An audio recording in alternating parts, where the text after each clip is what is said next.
Hello and welcome to Zelda Speedruns. Hope you're having a lovely day. Welcome to more coverage of the Twilight Princess Wolfdash tournament.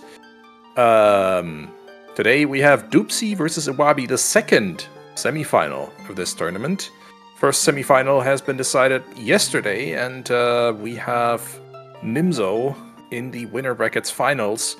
And so either Doopsie or Iwabi are fighting for a chance to face Nimzo in the next round. And your commentators today are Spicy Juice and Bedanja. Folks, how are you? Hello.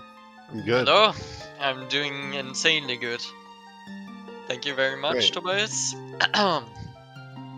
We have two insane runners today. Folks, this is the 12th runner Robbie here and the 9th runner Doopsie from the leaderboard. And on the PBs, they're just 40 seconds apart. We do have a race today. Yeah, this is what I've been looking forward to. These two started running at around the same time, and they're both extremely good, and they got extremely good in such a short amount of time. So it's going to be really exciting to see. Yeah, as far as I got told, they both started January, which is 6 months ago, and already having like top tier times. It's just insane. So yeah. Since they are both pretty close and started pretty much at the same time, it is a really nice race. Mm-hmm. Yeah, it's gonna be a fun one.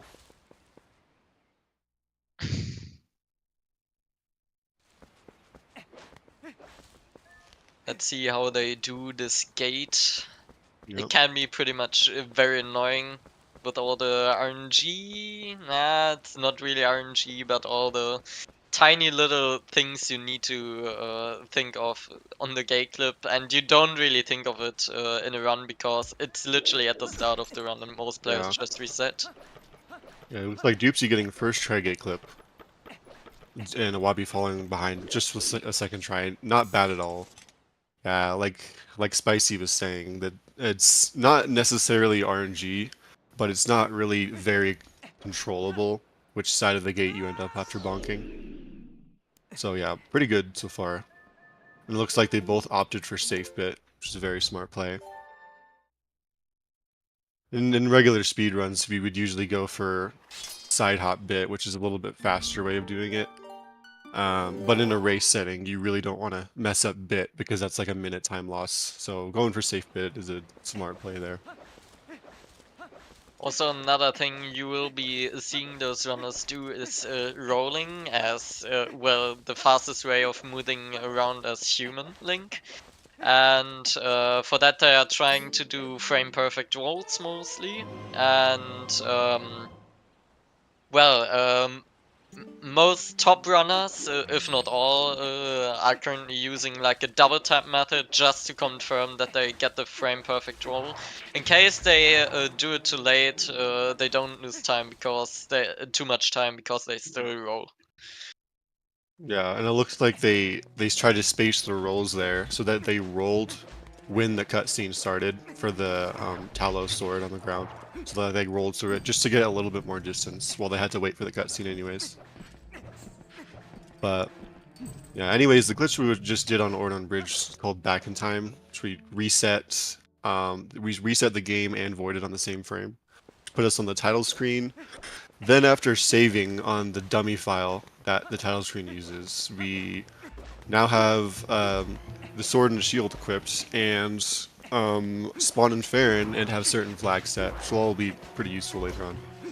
Especially the opponent aim flag, which will be used very early in the game just to get the iron boots without needing to backtrack. See that in about 4 or so minutes. Yes. Yeah, like around. I mean, other than the gate, the first 4 or so minutes don't have too much RNG. It's mostly just movements. Although the gate is camera manipulation. Yeah, a lot of camera manipulation if they can. They're trying to. I'm not sure if they're gonna do it now, but maybe in North Farandel, try to manipulate the camera a bit. But yeah, coming up here after about the 4-minute mark, we're gonna herd goats, and then we're gonna fight Bo for the Iron Boots, and those are both very RNG dependent. And yeah, so we'll see what happens there. Hopefully they get good RNG. But yeah, it looks like they're only about 9 seconds apart here. Yeah, about. Yeah, pretty close so far.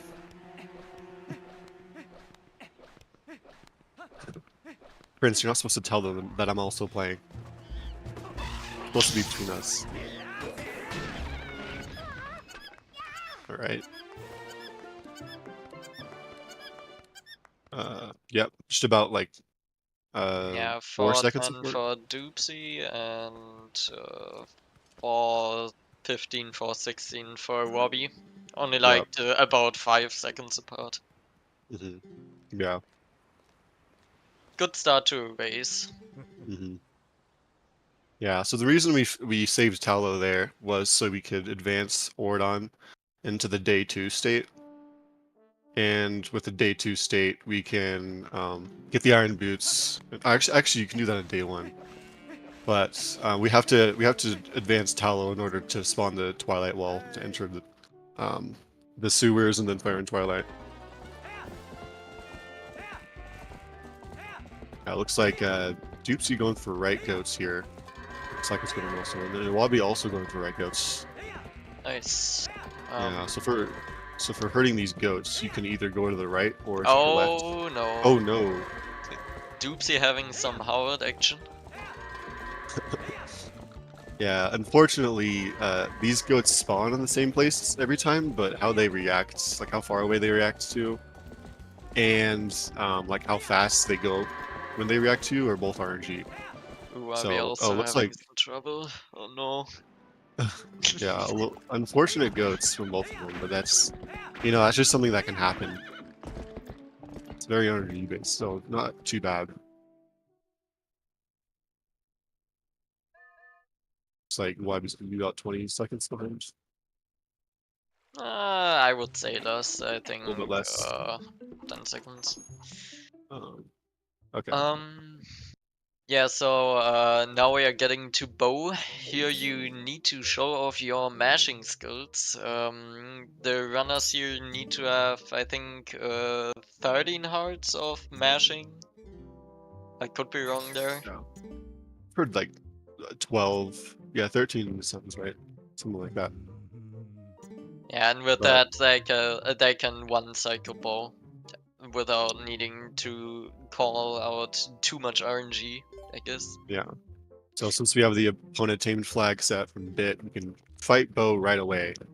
And since we don't enter from a cutscene, that's why this text is so broken, and we have to manually advance through his text. Once we do that, we can fight him in sumo and get the Iron Boots, which is pretty RNG based. It's essentially just rock, paper, scissors. Looks like Doopsie, ooh, she got good RNG, but unfortunately missed that one cycle. Yeah, the mashing. It's Damn. okay. That was not too bad at all for phase 1. Looks like Wabi not getting as lucky with the RNG. Oh yeah, Ooh. definitely not. Yeah. It's also the first Bow which can just stand. Yeah. Doopsie also not getting the greatest RNG on phase 2, Oh fortunately. no. Yeah, this is just something that can happen. It's like Yeah. the attacks that he does are essentially random. And the fastest way to knock him out is to slap him and then push him all the way. Alright. Oh. Alright, so Doopsie gonna be coming out at his 746 Iron Boots. And Wabi not too far behind at all. They 753. So less than 10 seconds apart. It is not the best Iron Boots time for both runners, but for a race, sub 8, I will always take that. Yeah. Yeah, for a race that's nothing to be too upset over. It can go, those can go gates and or sorry, goats and bow can both go a lot worse than that. So you might have noticed those two just made a save here, and that's for a trick we're going to do later. Where this file on the state Ordon zone right now is going to be useful, which we're going to be seeing in about 15 minutes.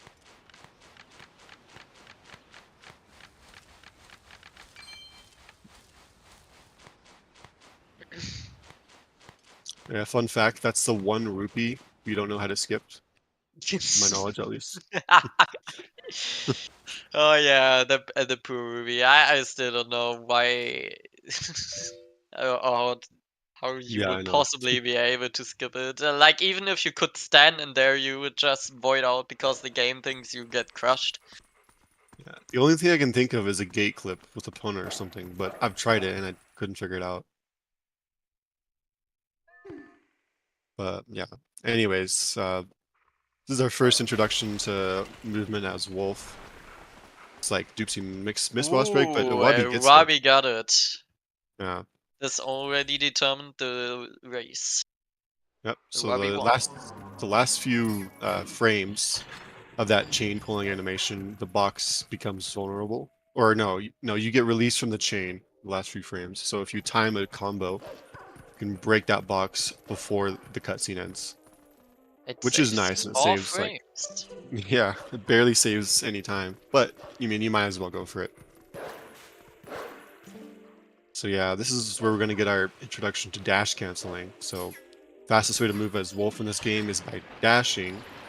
But you don't always have a dash, so they're going to try to space their dashes to where they always are in one, and sometimes that means canceling it, so they don't have to wait for a dash to come back. And the way you do that is either with a B attack, if you B attack right after dashing, or if you dash off a ledge, that also cancels it, and it's going to give you one once you land. So they're going to try to be spacing their dashes like so. Walking as a wolf very slowly is sadly very slow as it suggests. Yep. Coming up is the Midna text displacement. Yep. And Doopsie got it. If you just talk there to Midna before entering the trigger, you are skipping a text box, essentially saving a second. And also this was also a nice jump Doopsie just did, saving another text box. Looks like Iwabi also got it. So Nice. you're supposed to knock down those falling pieces of bridge or of area there. Looks like Doopsie And actually also walked land in the water, but they skipped landing in the water. yeah, with a precise jump, they can just skip a minute text there. Looks like they both got it. Can also And- lose you a second if you go for it and Yeah. miss it. This is quite a bit, Zelda. But yeah, so for each of these mid jumps where there's a text box, there's actually 1 frame right after the text box ends. Oh, nice. Looks like Iwabi got it. There's 1 frame where you can jump immediately before Midna like flies over to the spot, and that's gonna just save a little bit throughout the run, which is on almost every Midna jump. Also, after that loading zone we just had, there's also attack skip if you frame perfectly jump attack, which you can time pretty easily by skipping the cutscene and jump attacking at the same time.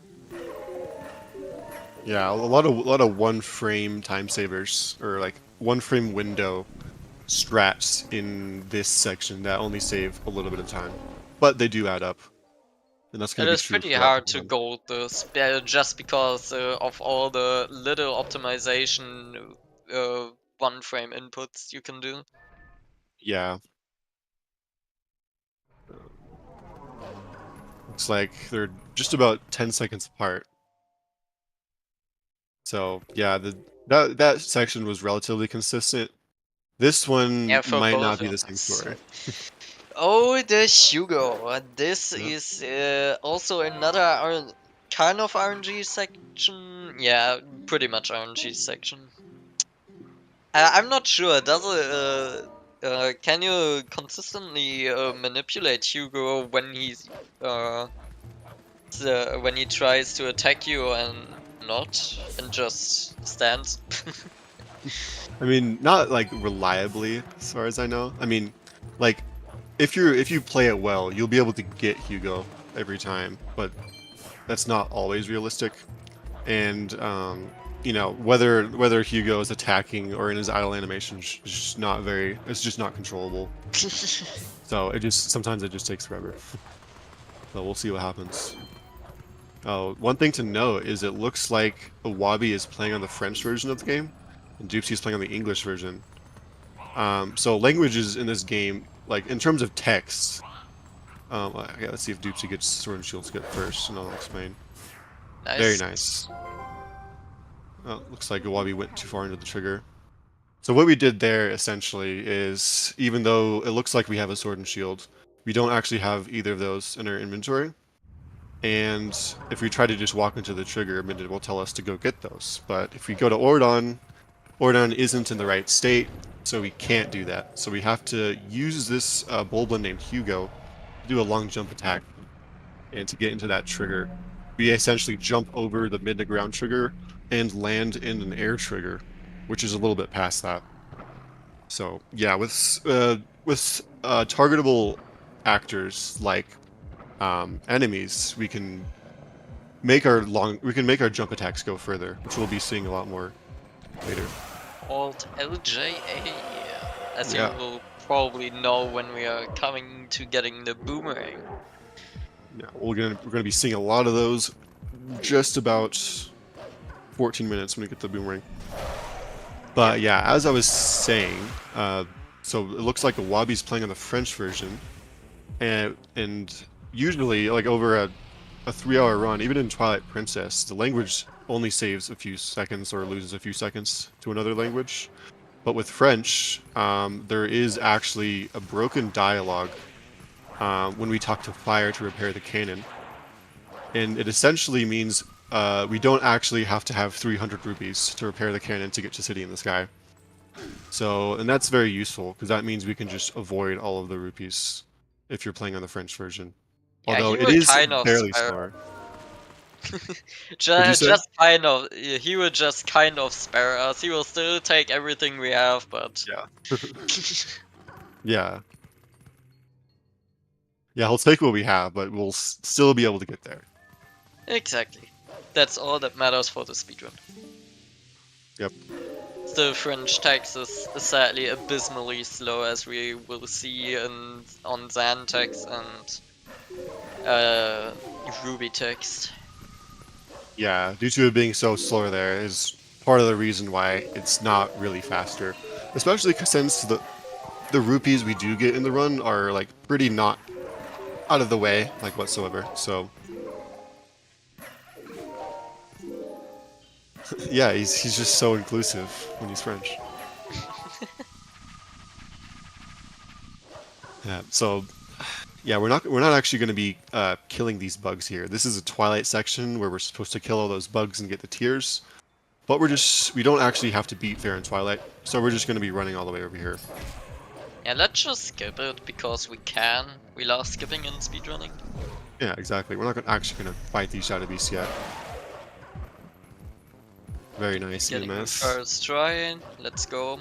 Yeah, Jamal, the Shadow Beast, as we call it, does have RNG to it if he does a fast swing or a slow swing.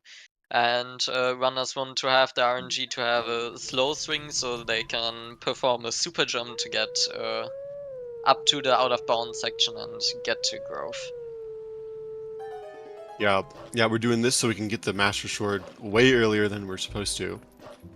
Nice. EMS by Iwabi. Looks like he failed the first one. I think he was just a little bit...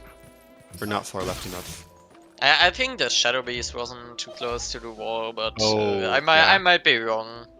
That could be it, yeah. I don't like the way Robbie does the EMS. To be honest. Yep. It looked like very precise to do it just right for the fastest way instead of a consistent way. Yeah, you're right. Which of course, those runners, they know how to go fast most of the time. Oh yeah, definitely, especially these two runners. Oh yeah, don't want to compare myself. Fair enough. Yeah. Yeah. So this is a pretty movement-heavy section of the run, where it's mostly just lines, you know, taking the shortest distance to get to the Yeah, next part. wolf dashing, Yeah, especially good. Wolfdash. That's what we've been waiting for. But yeah, it's like yeah, they're using the C stick a little bit to help them, just with going a little bit straighter lines as well. To know But where they are going. oh, I don't know, might be lost. So yeah, In the Doopsie's Lost Woods, I don't know. gonna do a B attack off that ledge.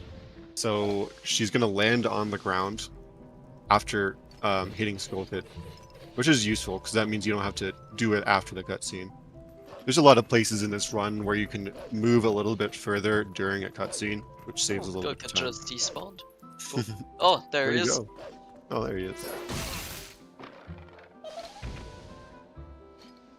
Yeah, but now in this Skull Pit fight, we're just gonna try to hit him 3 times. And it starts a timer after those puppets explode. But actually, how long it takes those puppets to explode is RNG, according to Beast. So, yep. In the meantime, between the time, Doopsie will try to get some additional rubies just in case. Yeah, Robbie doesn't need to do that because he's on the French version, of course. yeah.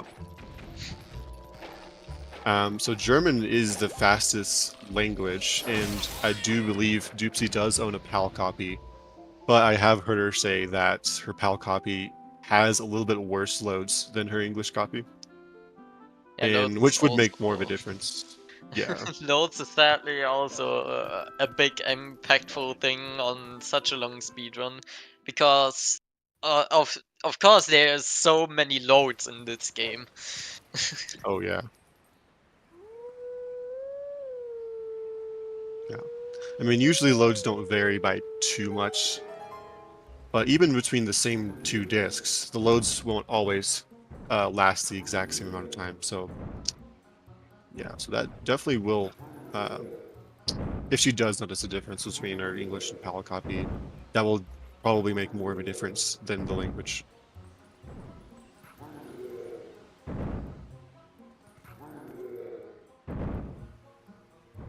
So now we're just doing the Master Sword puzzle here. It's the same every time, so luckily we don't have to figure it out each time. Although that would be kind of cool if we did. We had to like solve it each time. Maybe there's a faster way and we just haven't figured it out yet.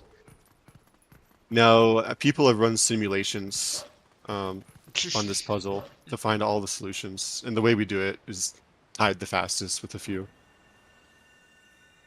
Yeah, you can see for gaming and for speedrunning, there's technical engineering here. Yeah, definitely. Yeah, so Let me both get my runners. calculations out for Ook later. True, yeah. Yeah, get the histogram out. Those 2 spots will be Right randomized now. rando. That would be cool, although I assume like they would have to be specifically possible positions. I'm sure a lot of them would be, if it were just completely random, it would be impossible. Yeah. That is right, yeah.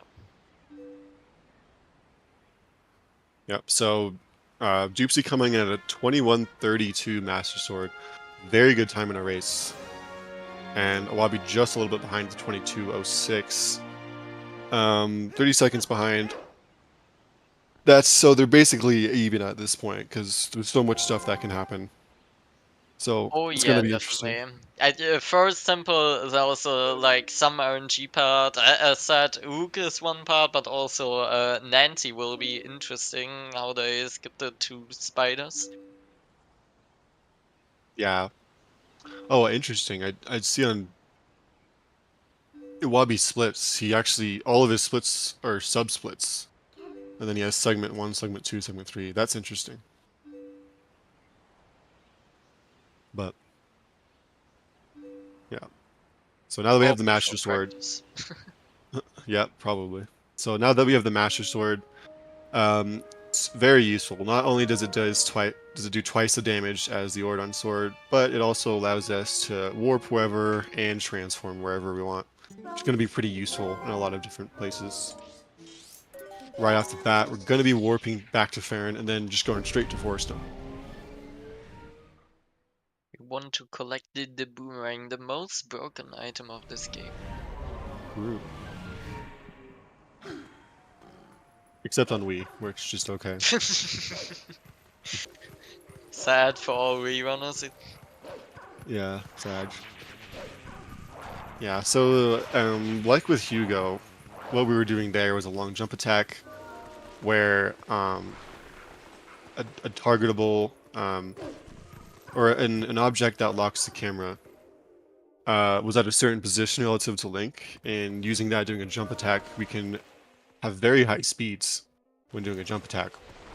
And with the boomerang, we can actually do that wherever we want, which is going to be very useful for a lot of different places where we can do LJs. So, because it essentially the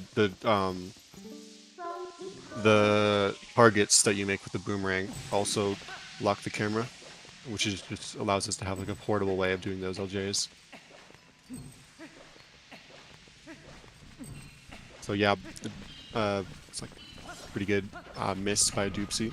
So it looks like that miss didn't clear at all, and that's just because it's a little bit glitchy because we're not supposed to be human in this Twilight.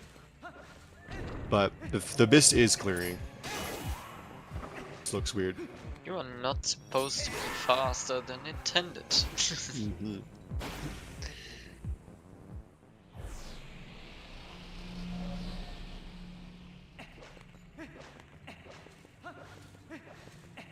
Yeah, so especially here, we're gonna see Doopsie went into C down camera, and that's to just reduce lag a little bit, because especially this section, a lot of other sections, how you position the camera is gonna affect how much lag you receive.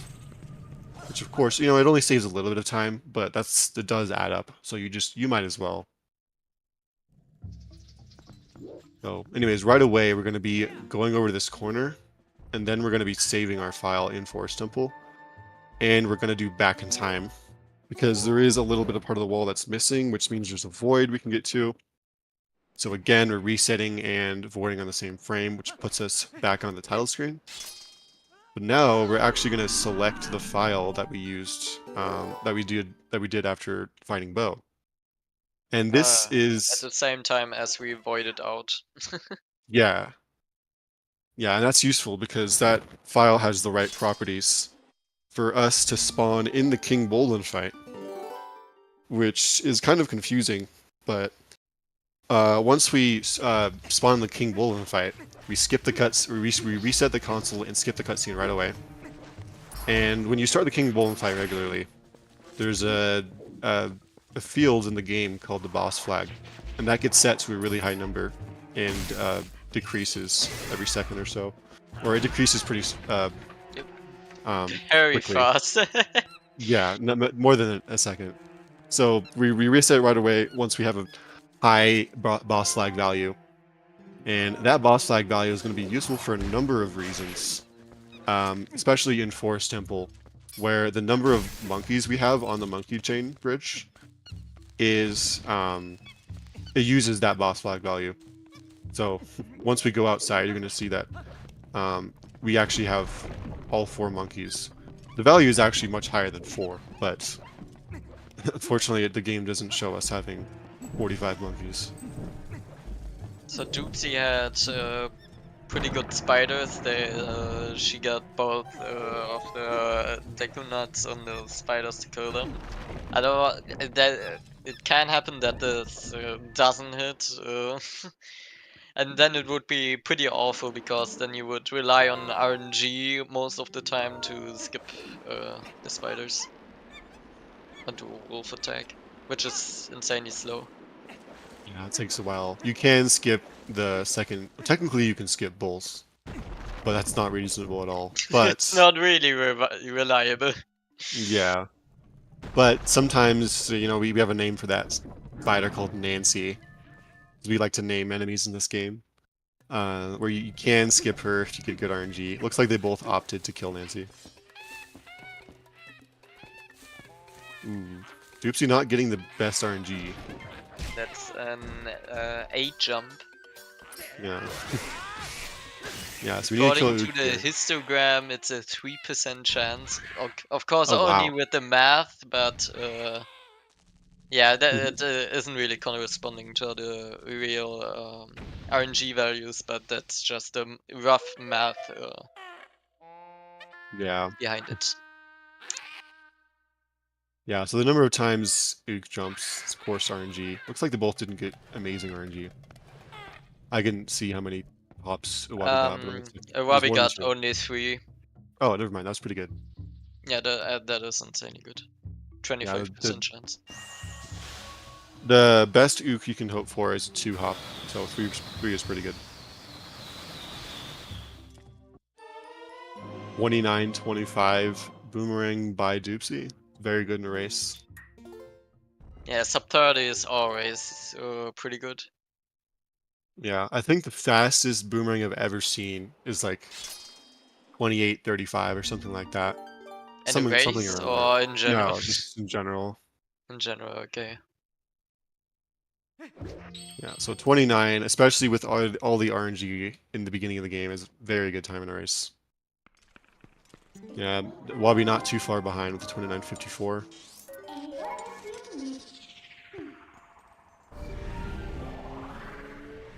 Yeah, they are both pretty close. Yeah, so we're going to be warping to South Fairing here. And like I said earlier, we don't actually have to beat Linear Twilight. And we don't have to beat Forest Temple either, which is why we left right after getting the boomerang. But there is a minute trigger that tells us to go back and beat the Twilight and the Forest Temple. But of course, now that we have the boomerang, we can do a long jump attack over this trigger. And it's pretty precise. This one only just barely works. Let's see if they get a first try. Ooh. Running into that trigger can happen very often. Yeah, it's a very You easy want to mistake get to make. that one more unit out just to be sure to make it and then run into the trigger accidentally. Yeah. Yeah, I've seen this trigger in Trigger Viewer, and it's crazy how this trick is like barely possible. It almost doesn't work, but we just barely have enough speed to get across it. Sad to all rerunners. Yeah, unfortunately, we can't do that trick on Wii. Yeah, the reason why they don't work on Wii is because once you take out the sword, it breaks your camera lock on the boomerang target. We've been doing another LJ over this mailman trigger. Looks like Doopsie gets it. Nice. Let's go. So, Post chat. yeah. Yeah, and you can see the boomerang briefly went out of bounds once Doopsie threw it. And that's important because either when the boomerang is on ground, or if it's over ground that's higher than the ground Link's standing on, or if the boomerang is out of bounds, that will allow us to get the fastest speed jump attack, which is what we're usually going to be wanting. So that's why you saw both of them wait until the gale went out of bounds.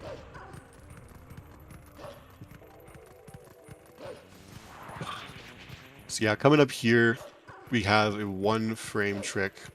Talking about a lot of 1-frame tricks that save a few seconds. This one saves a minute. You get it. So And that's a coin flip that everybody hates. yeah. So Doopsie's gonna try to jump attack on 1 frame before she gets stopped by Binda. Nice. Nice. Gets it. So yeah, let's see if Wabi gets it as well. Usually, oh, it looks like he's going for human Gorge Void. Interesting. So essentially, if you're human, you can mash jump attack and iron boots, and you can alternate them, which essentially gives you a little bit more lenient window. Nice, he gets it as well. So right Awesome. now, yep, Doopsie is going to be going for rupee roll. She has to get on top of this fence, but she would normally just slip off. So using a rupee over here, she can cancel that animation and land on the other side of this fence here. Now that she's over here, she can do a precise set of side hops and do another LJ over this gorge. Now we're on the other side of that gorge. That was damn fast. That was even without a first person. I got a little bit scared. Yeah, some people like to YOLO that, where they don't even go into first person. And if you're confident in your angle for the first part before the side hops, then you can just slow turn around. French text. Ooh. Wabi getting a ledge grab there. If he would have fallen there, then he would have hit the mid trigger. That wouldn't have been good. Yeah, essentially, what Gorge Void saves is the small backtracking, going from Fern all the way back to Ruby Roll again, instead of just spawning back at in Twilight. Yeah, exactly. That if he would have missed Gorge Void, Minda would have came and told us, hey, we need to warp this bridge here, and then she would have forced us to warp to Farron, which just would have been a waste of time. So I don't know if you noticed, but both Doopsie and Wabi taking interesting lines here in Wabi's or in Doopsie as well on the way back. They're kind of like going off to the side here, and that is because since we got the Iron Boots so early, the King Bulblin 1 fight is going to spawn if we just walk forward. So we got to be very careful to walk around that. Little raiders. It's a BY the Beast. It's beast. Yep, so now luckily this trigger is huge for warping the bridge, or yeah, for map warping. So we can just hit it, we can go, luckily we can just hit it from the other side. And that's the trigger we would have gotten if he had missed Gorge Void, but looks like they both got it. So yeah, we do actually need to hit this trigger. We can't just warp right away from Elden Twilight, or yeah, right away from Elden. Because not only is having map warping useful in general, because that trigger essentially gives you map warping, which means instead of calling Minda to warp, you can just open the map, toggle portals, then warp. Not only is that just faster in general for warps, but it also allows us to do a trick called map glitch later, which is a bit of a time saver. But also, it allows us to do a trick where we warp the cannon early. Which is, we don't really have a way around RTA, unless we beat Temple of Time. There's a way in TAS, but that would need us to do alternating universal map delay, which would need alternating between A and B every frame, which is just humanly impossible to do. Yeah, you won't be seeing anyone doing that, unfortunately. So we do have to get map warping. Let's see the gate clip, because gates don't exist. Gates are fake in Twilight Princess. Very good first try. Luckily this one is a little bit more forgiving than the Ordon gates, but essentially the same idea is going around here, where there's a little opening in the collision when the gate swings, and with the timed side hop we can just get through.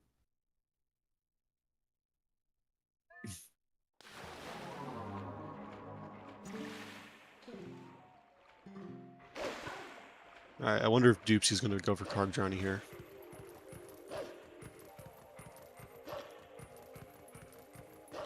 Nice. Wabi also getting first try gate clip. Amazing.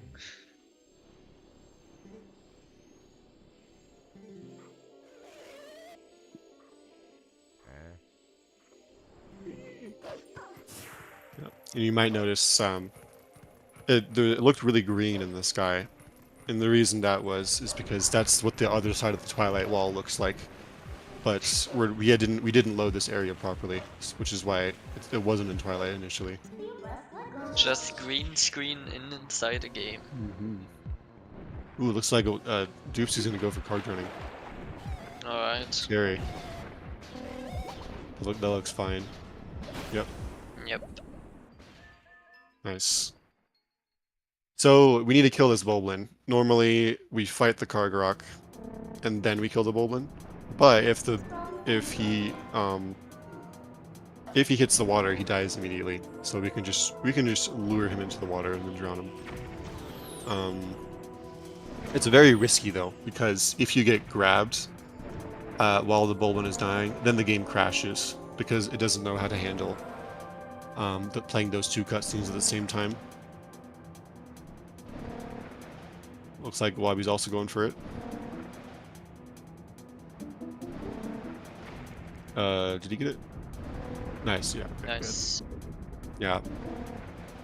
Sometimes the Karg doesn't actually go all the way, or the Boblin doesn't actually go all the way in the water. Then you have to do it again. But looks like they both got it. And they both didn't crash, which is nice. And so if far they they got they nailed every trick. So Yep. So how much time does it save? Yeah, Karg drowning saved about 8 seconds over fighting it normally. And if you crash, then that's like over a 10-minute time loss, because the last save they made was after getting the boomerang. So luckily we didn't see that. Basil. And Otherwise, now we just see the two ticking from Kargoks right now. Yep. Now we're flying out of bounds, because with some precise movement, we can use a part of the collision to just clip us out of bounds without bonking. And that allows us to just take a straighter line to the load zone.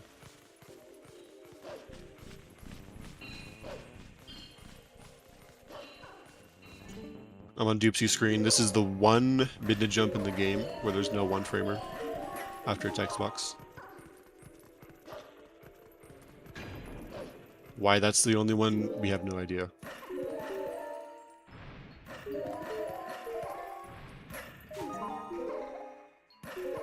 They want you to read the text carefully. Yeah, they really wanted you to read that text. I can't even remember what she says though. I mean, I don't either.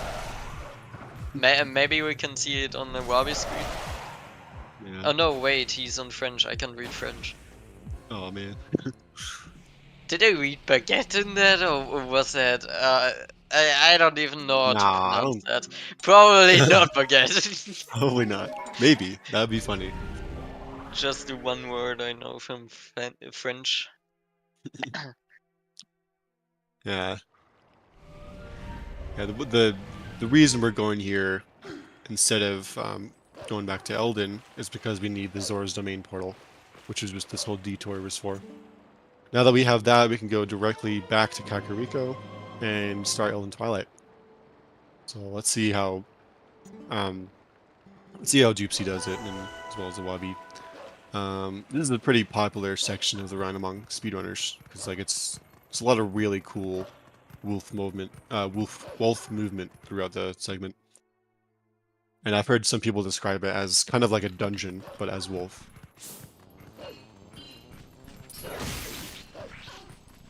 Nice. So we're killing that bug here, but we're actually not going to be getting a tier here because the tiers take like about 3 seconds to spawn. So we might as well do other stuff while waiting for that. So luckily as human, we could just do a clip into here to enter this part from the backside. Pause. And then kill these 3 bugs.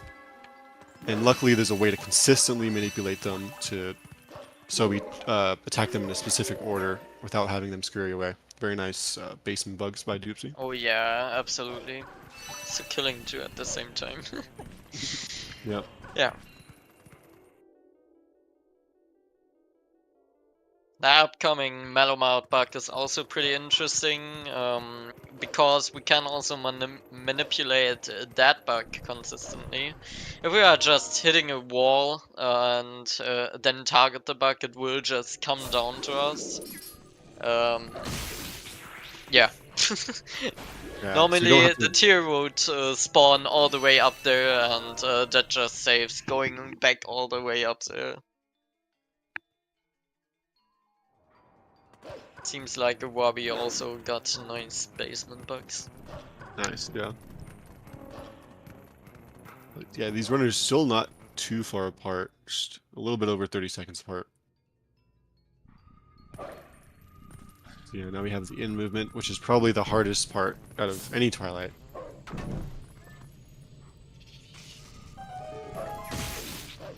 Nice.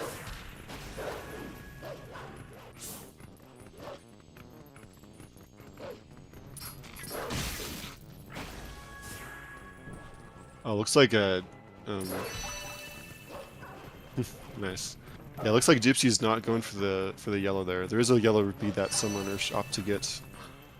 I mean, Iwabi's not going to be going for it because he's on French, doesn't need rupees. But there is a yellow rupee there, but I assume instead of getting that one, Doopsie's going to be getting 2 yellows in Zora's Domain a little bit later, which is faster. So very nice in by Doopsie. That was kind of funny because like the Bulbin was targetable and she saw that, so she positioned herself so that she would like jump attack towards him and also get the tier.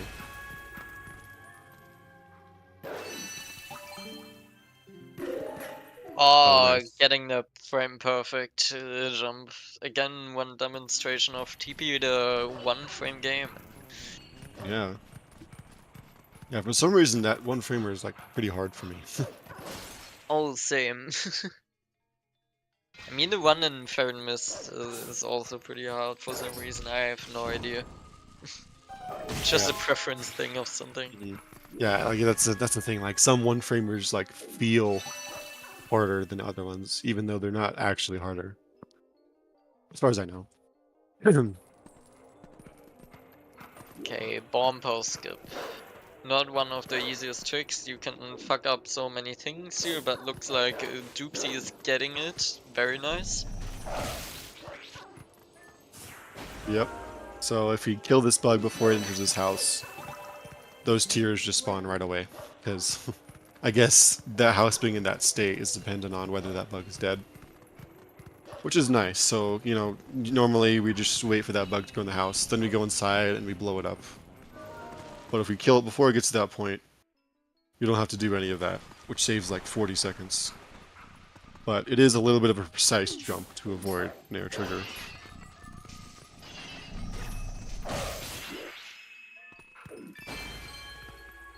Nice tick Nice. skip. Yeah. So for all these rupees that aren't green, when you pick them up, it's like it says you got a blue rupee or whatever rupee, and of course you don't want that text in a speedrun. Luckily, if we get it while I mean, no person wants it, but true, yes. I guess not even not in a speedrun. But yeah, if we do a side hop, then and we're high enough off the ground, then we won't get the hex, which is why you saw Doopsie back hop over that rupee. Oh yeah, I guess it's not just a side hop, it's just if you're in the air. Or in a certain animation. I think if you're climbing, then you also don't get the text, which is interesting.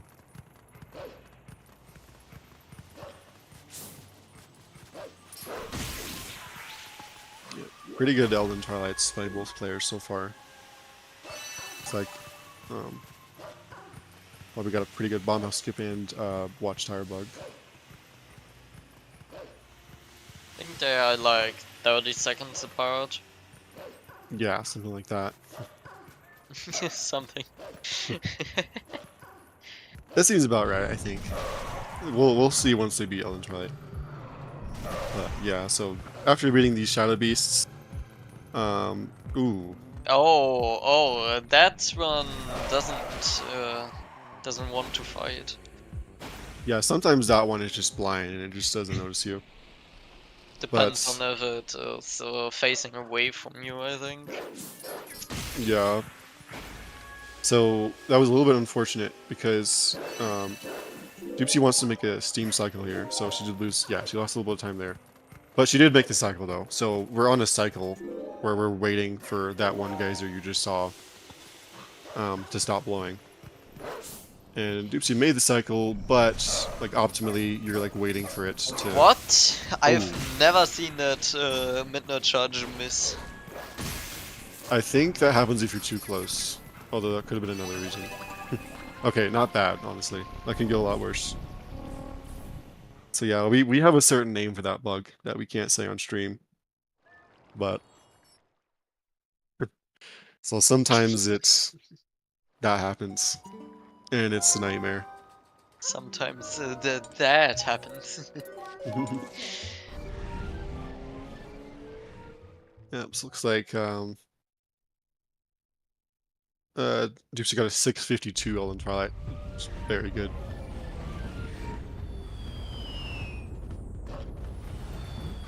Last bug being a little bit nicer to a lobby. And so now we get to warp this rock. And like a lot of random things in this game, it is actually RNG how long it takes for the big rock to start falling. But it only varies by like a second or something.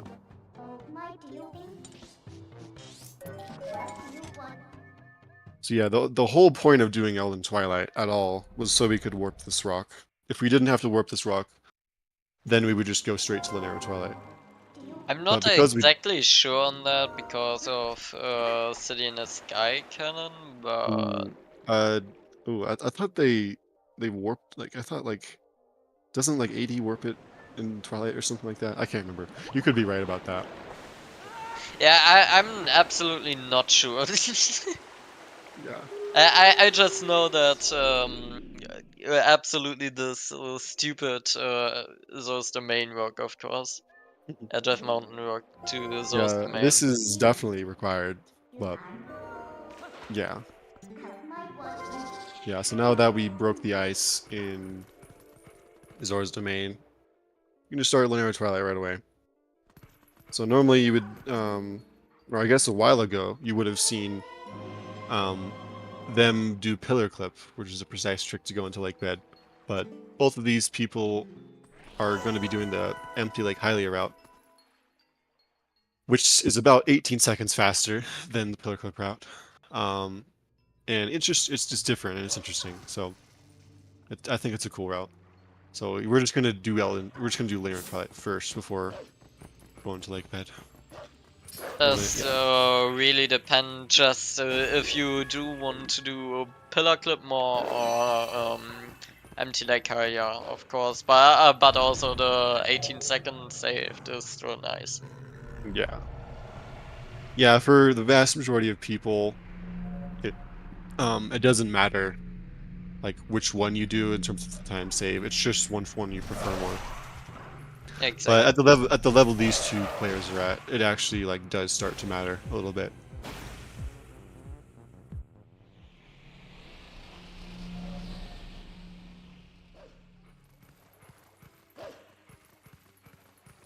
So yeah, these Shadow Beast fights are same each time. Sometimes they react differently, but most of them are pretty consistent as long as you do the same movements through them each time.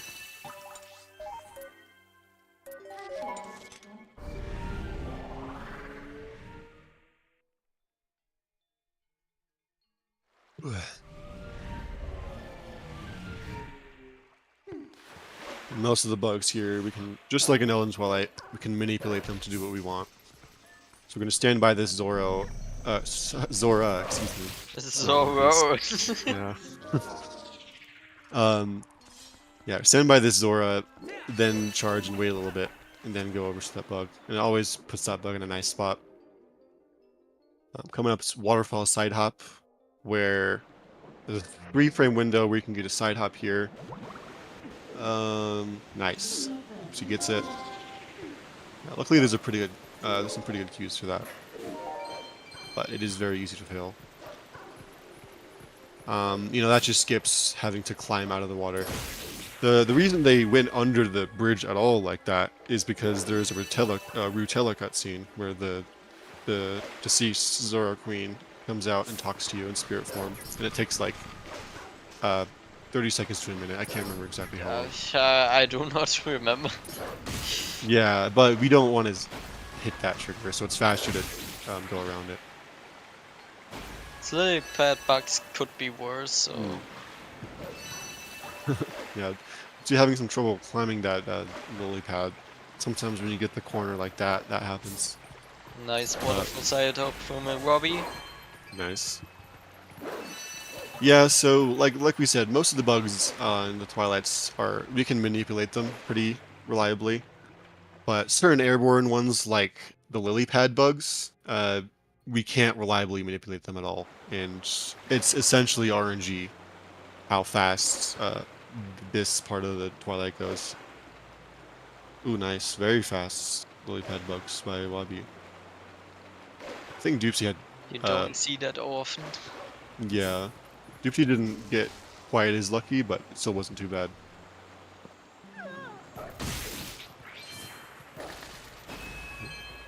So yeah, so since we have to wait for the tier to become, even though we see the tier for a while, it doesn't actually become collectible until like 3 seconds later. That's why you saw Doopsie kind of go off to the side and get those rupees, since she had to wait anyways. Use your time efficiently. Yeah. Hmm. And now we see the true beauty of wolf dashing. Yeah, this is Wolfdash. This is the point of the This is whole wolf dash, tournament, but we yeah. can't see where we are going. That's blind Wolfdash. Ooh.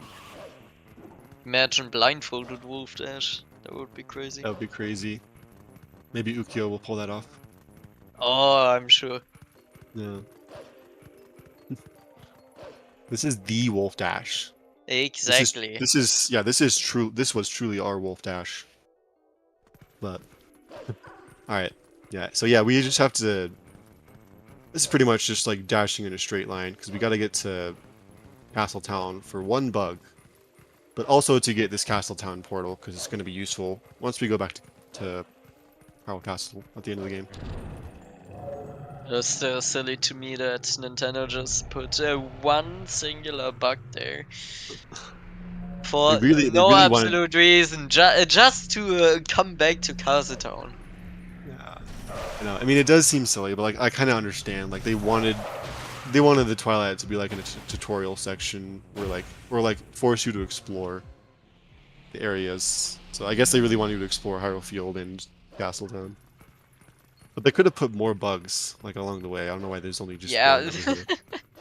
just one bug, and then like 4 bugs in those two main, and so many in like Hylia, especially the water for the cargo flight. Yeah. Ooh. Oh, I've never seen that. Yeah. Sometimes those spirits get in the way, but I've never seen that. Have you like, seen it? like 2 just blocking Doopsie completely. Yeah. Yeah. I think that is RNG, like what those guys are doing. Have you seen that Adam clip where like he goes in the load zone and then the spirits like immediately push him back out? Into the... What? No, I have not seen that, sadly. But it sounds Great so funny. Yeah, no, it's gold. You also need to be a bit careful on warping. Doopsie didn't just lose time by warping like pretty late. She still needs to confirm to collect the tier. And Yeah. sometimes when you try to collect the tier, it's just when you hear one audio cue really that you know that you collected the tier, not actually when you go through it. Yeah. Sadly. Yeah, no, unfortunately I have made that mistake before where I warped away too early. And that one's really bad because you have to go all the way back. I did that once on that Castletown bug, exactly, going all the way back to Castletown. That is Yeah, awful. that's bad. And also Watchtower in Kakariko, and jumping down from Watchtower, and then realizing it. That's so bad. So yeah, now during the card flight, we're actually going to be skipping that first bug. So it's faster to get the second one first. You can just take a little bit shorter lines. Yeah, I mean, you are not really skipping them. They're coming back all the way. Nintendo will give you some room to really collect them. Yeah, if you go past these bugs, they just fly ahead of you again. So now that we already got the UZR and Zora's Domain bugs, so we don't actually want to complete the flight, which is why we just bonk there and get the last 2 bugs like Hylia.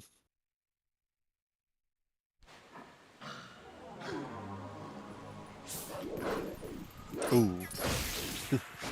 Yeah, unfortunately that bug is also just kind of RNG. Sometimes it just doesn't want to be near you. Yeah, it is very close. They're less than a minute apart. Closer to 30 seconds.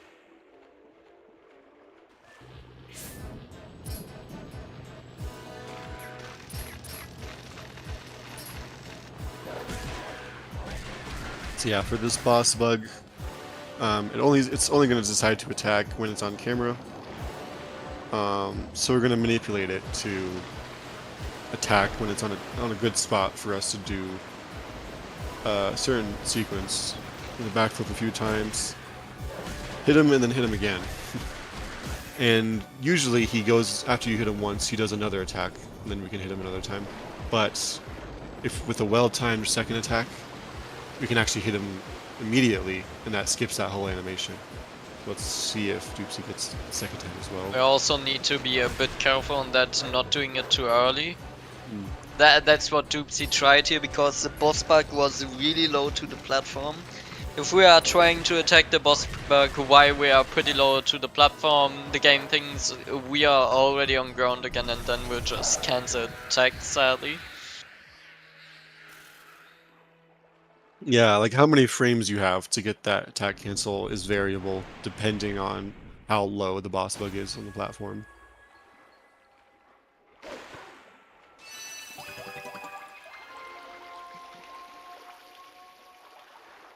Yep. 10:06 Lunar Twilight by Doopsie. Pretty good.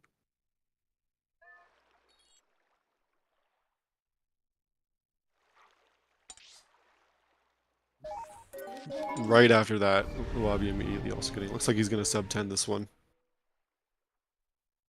Pretty good in the race. Sub 10 is so hard to get. Yeah, it's not easy. My god. That was almost a sub 950. But I mean, I always split when I collect the tier, not after the fade out, but probably more consistent. yeah, I always split after the fade out just because I definitely feel like I would be more or less. Oh no. Oh no. That's fine. I mean, she just has to get. Well. Oh, never Well, mind. That was intentional. I'm stupid. No. She missed the second yellow rupee though. I don't think she got to fall way down there. she missed the second one. Ah, then never mind. Yeah. Yeah, but no, we did take damage there on purpose for a trick that's coming up.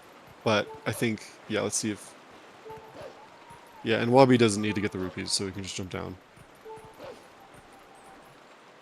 Yeah, but I think Doopsie typically wants to get 2 yellow rupees there, but fortunately missed the second one. Of course, we are only on one heart to later do the trick anti-Leikaya, where we need to die, and it's faster to take damage here than later. Yep. Want to die anyways, might as well just take damage now. And we're howling at this stone because we didn't beat Fair and Twilight. So we beat Fair and Twilight, usually you get access to the first Golden Wolf, which gives you the ending blow hidden skill. And that's has one required use at the very end of the run to kill Ganondorf. Since we didn't do Fair and Twilight, we have to spawn another Golden Wolf. And this one conveniently spawns outside of Castletown. And since the hidden skills actually aren't linked to which Golden Wolves there are, and instead are linked to... Actually, no, the first one... That's not true. It's just the first one that has to be ending blow, right? As far as I know. Yeah. Yeah. The ones after that are linked to the Golden Wolf, I think. So I think only the first one that is like offset. Yeah. luckily, we can just do this to spawn another wolf to get a new blow. It's kind of nice that they coded it badly. Alright. Well, I guess it's not bad coding if it is required in the run, so never mind. Anyways, beating the Shadow Beasts as Wolf is not something you're supposed to do. If we just barely touch the trigger without having those walls fall, we can then transform behind the sign and go into the trigger, and fight those Shadow Beasts. And without Mina on back, we don't have Mina to charge, so we're gonna have to do a very precise set of attacks. It looks like Doopsie got it, see if iwabi gets it. Yeah, so there is actually a way to beat these without Mina charge as Wolf. And it looks like they both got it. Very nice. The reason we did that as Wolf is so now this is a really glitchy sequence where she brings us inside, but since we're not supposed to be Wolf here, we can just warp back. And of course, this is a mini game where she gives you bombs, but if you just warp back again, she gives you, or she keeps track of what your equips were before you started the mini game.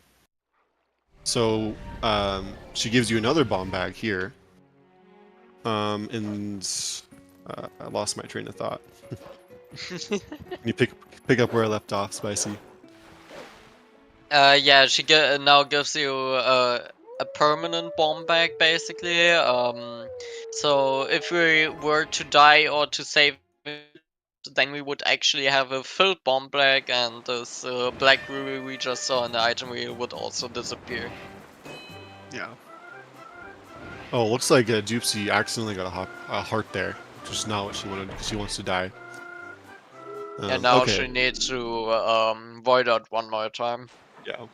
Iwabi also did get another heart. This can just happen in a cutscene after defeating the Shadow Beast, because they can drop hearts, and yes, during the cutscene those random hearts can also fall onto Link. Yeah.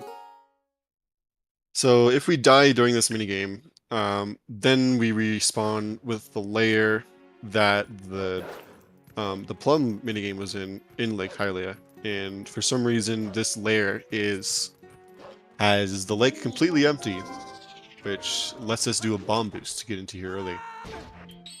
And that's the main selling point of ELH, is we have bombs before even getting into Lake Hylia, which means we can do it all in one trick, and we don't need Uku.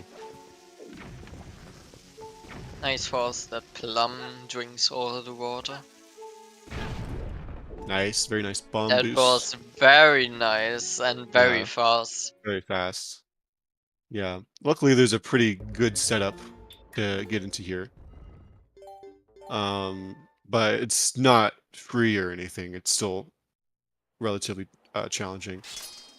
And that bomb boost at the end is a 3-frame window, assuming you did everything right. The bomb boost at the end, it's the hard part. Oh my god, Wabi's angle buffering is so fast. Isn't he like the angle buffering king? I mean, also for things True. like Ralph skip. Yeah, he did find the amazing Arafo skip setup. So yeah, once we died, now we have a permanent bomb bag, and it automatically refills it to have 30 bombs. But we don't actually want regular bombs here, and we want water bombs, which is why we're dropping it. Yeah, that's why we're going to be dropping all of them. Luckily in the first room we don't actually have to blow up those stalactites, and we can just do a few LJs. Doopsie is currently also draining all the bombs. I mean, iwabi is doing that as well. And that is because we don't want the normal bombs. We want the water bombs to perform a trick during Morpheal, which is refilling the air meter underwater. And for that we need to unequip drop bombs while we are swimming. Yeah. And we can't pull out normal bombs underwater, so that would be impossible. Yep. Do another LJ right here. Just get right to Decatoad. And remember that time where we went into the King Bulblin fights and reset the game? Well, that's going to be useful here again, because now that we still have the boss flag set to a value higher than 0, so we can So actually just look up immediately and the fight starts. We're not supposed looks to be like able to start the gates fight. don't exist, we are just warping past it. True, yeah. Once again. Oh, just a little bit late on the bomb pole, I think. Or no, was that late on the boomerang? I don't know. But Yeah, yeah, there's that a thing very is incredibly hard. yeah, it's a very precise trick that Doopsie went for, where if you pull a bomb and boomerang with a precise set of inputs, you can have the bomb immediately go into its mouth, skipping those toadlings spawn. It saves about 12 seconds. Fortunately, Doopsie mixing it. See if Iwabi gets it. Late on the Decatoad kill. True beast.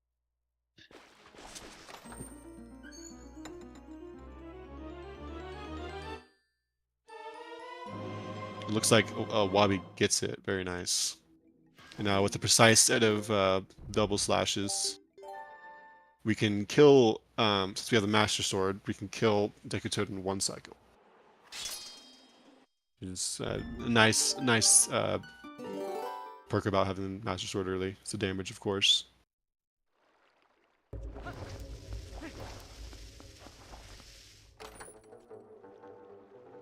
Yeah, they are not too far apart. Still very close. It's been a edge of my seat the whole time. Been very close the whole time. It's really nice to see. It is ear time now.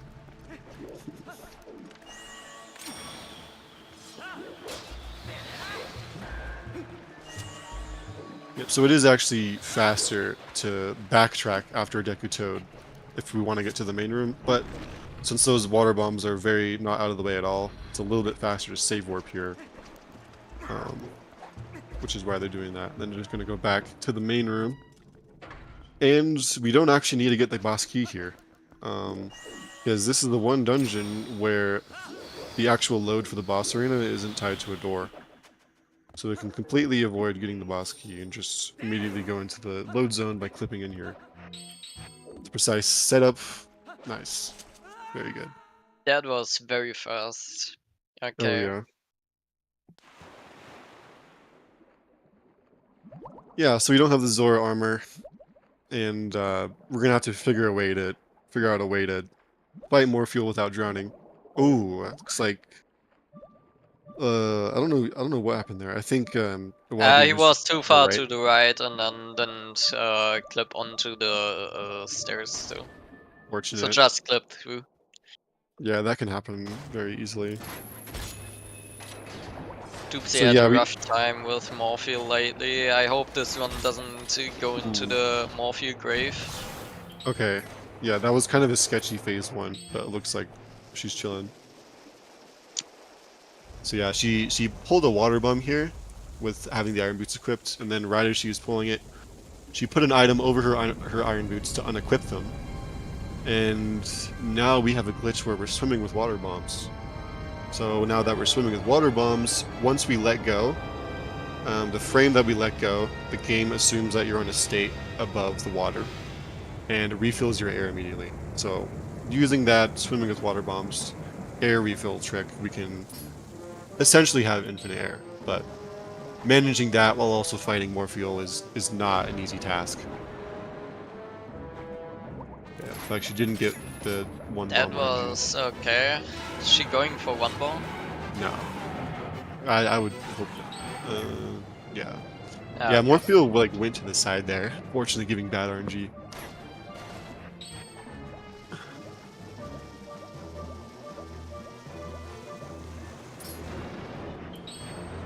Very nice. Okay, good. Second. See if she gets a second regrab. Nice. And there's more fuel. Pretty good 2-bomb. And it looks like I wasn't watching, but Iwabi's phase 1 was pretty good.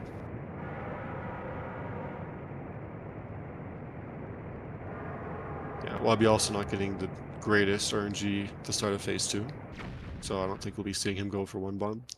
It is technically possible to not have to sink to the ground again, like you see Wabi's going, and just beat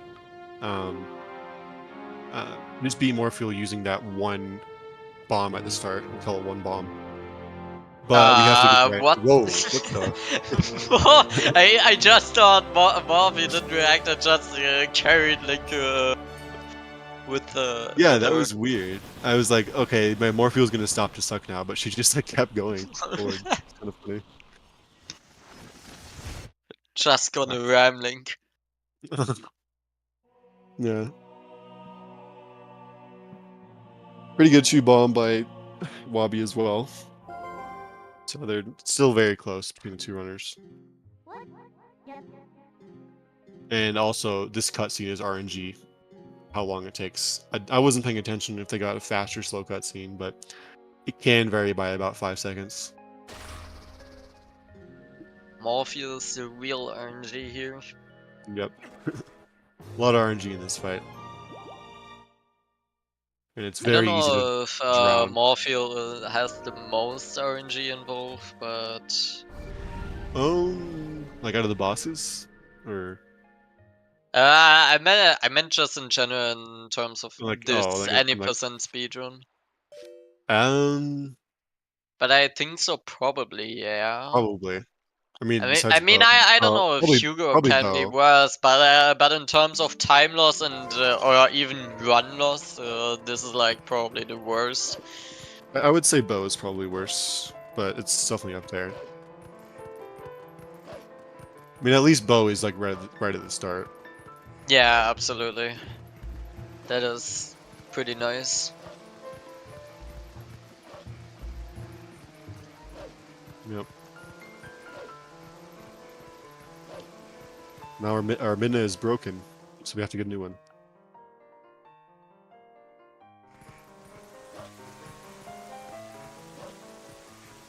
I'm just gonna be dashing. This game wants you to dash again back to Castle Town. So this is, another pretty movement-heavy part of the run where it's just mostly lines. There are a few times. Mostly Wolfdash. Yeah, mostly Wolfdash. We've been waiting for. I guess we didn't explain this earlier, but the dashing speed for Wolf is dependent on the area. So in Hyrule Field it's really fast, but in Castle Town it's really slow. So it's actually faster to constantly dash cancel throughout Castle Town, which is what you see Doopsie doing. Slowly walking as a wolf is slow. Yeah. Let's see that cat glitch. Yep. We get a cat glitch. Let's see. Nope, just a little bit too far. So Doopsie went for a glitch called Luis glitch or cat glitch, where you do a precise B attack, and Link like moves a little bit when he gets up. It kind of moves you out of the right spot for the cutscene, and it skips the camera painting at all. And of course, that camera painting takes a little bit of time to do. So without those, we actually save like a few seconds or so. I think it's like 2 seconds. I can't remember. Yeah, I have no idea. I mean, I've never informed myself about Luis glitch really. Mm. The time it saves, at least for me, it's still to really It's know. yeah, it's negligible, but like Yeah, nice. it is more of a meme than Yeah. time save. So. Yeah. Oh, Nice. Iwabi got We got it. it. Yeah. So this is what And a whoop, there's a whoop. So we teleport there regardless. It's just we don't usually see it. It just looks kind of funny when the camera isn't painting. Did Doopsie didn't do rope skip, did she? I wasn't paying attention. I don't think she did. Yeah. Would be crazy. Yeah. So there is another trick in that room with the Goron. You skip the cutscene right away, then you can skip having to climb on one of the ropes, or two of the ropes actually. It saves a little bit of time, but it's pretty risky. If you don't skip the cutscene immediately, then it's RNG. Ooh. Oh no, Robbie. Wabi's having Having some trouble troubling getting forward. to side hop. Oh my god. Exactly. God. Yeah, no, those side ups are kind of awkward. Like that can happen. Wolf steering ish. Yeah, wolf malfunction. Oh, Yeah. yeah, Doopsie was going here for a quick climb.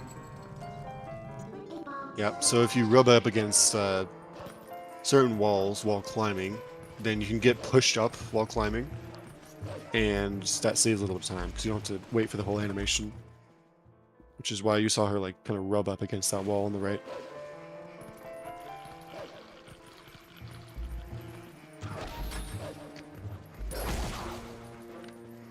Right here, we can't really reliably skip killing that guy, because if you just go around him, then once we're on this rope, or I think the next one actually, then he's gonna shoot us I down. think So this also, but yeah, that one as well. He's just a legend at sniping. yeah, It's just Hugo things. Of course, he's insane. exactly. Nice Oh my LJ. god, that was really close. Yeah.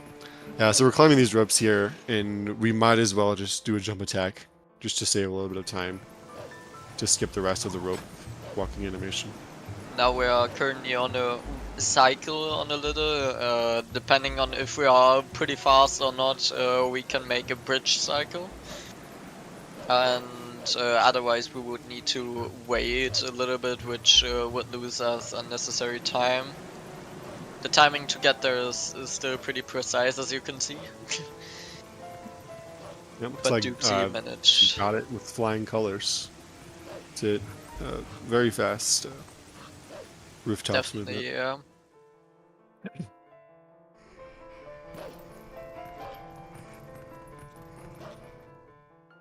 Wabi not going for this. Oh, but that one. Yeah, he wasn't targeting the bobbin there. Sometimes Oh, you looks can like bonk off and fall down the entire tower, so I respect that. yeah, it looks like both of these guys are on a pretty good run. They're both ahead of PB, and Doopsie in particular is. No, oh Doopsie wait, is never not mind. ahead of PvD. No, she's ahead of Just- Layus, I Yeah. think. Okay, or something. I don't know what that was. Maybe that was balanced or something. I think Iwabi is ahead of PB though.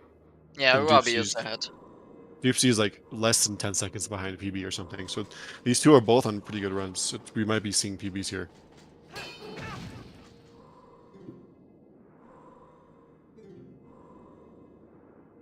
So now since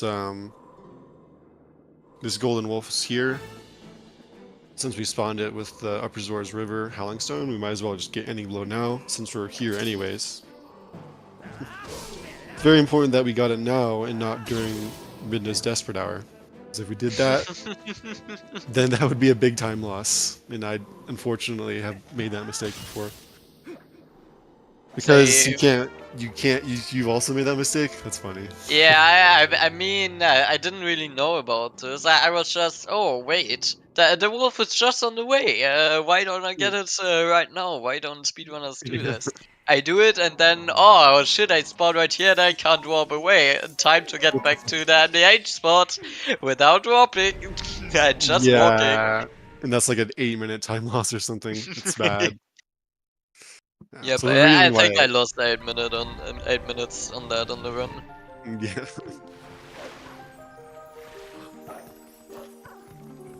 Yeah, I made that mistake when I was learning the route, and it did.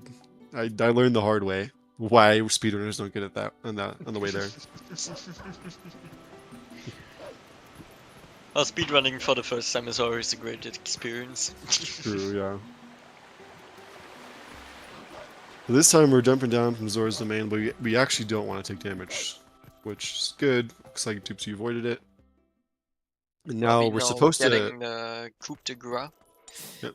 We're supposed to have the Reekfish sent here in order to ascend Snow Peak.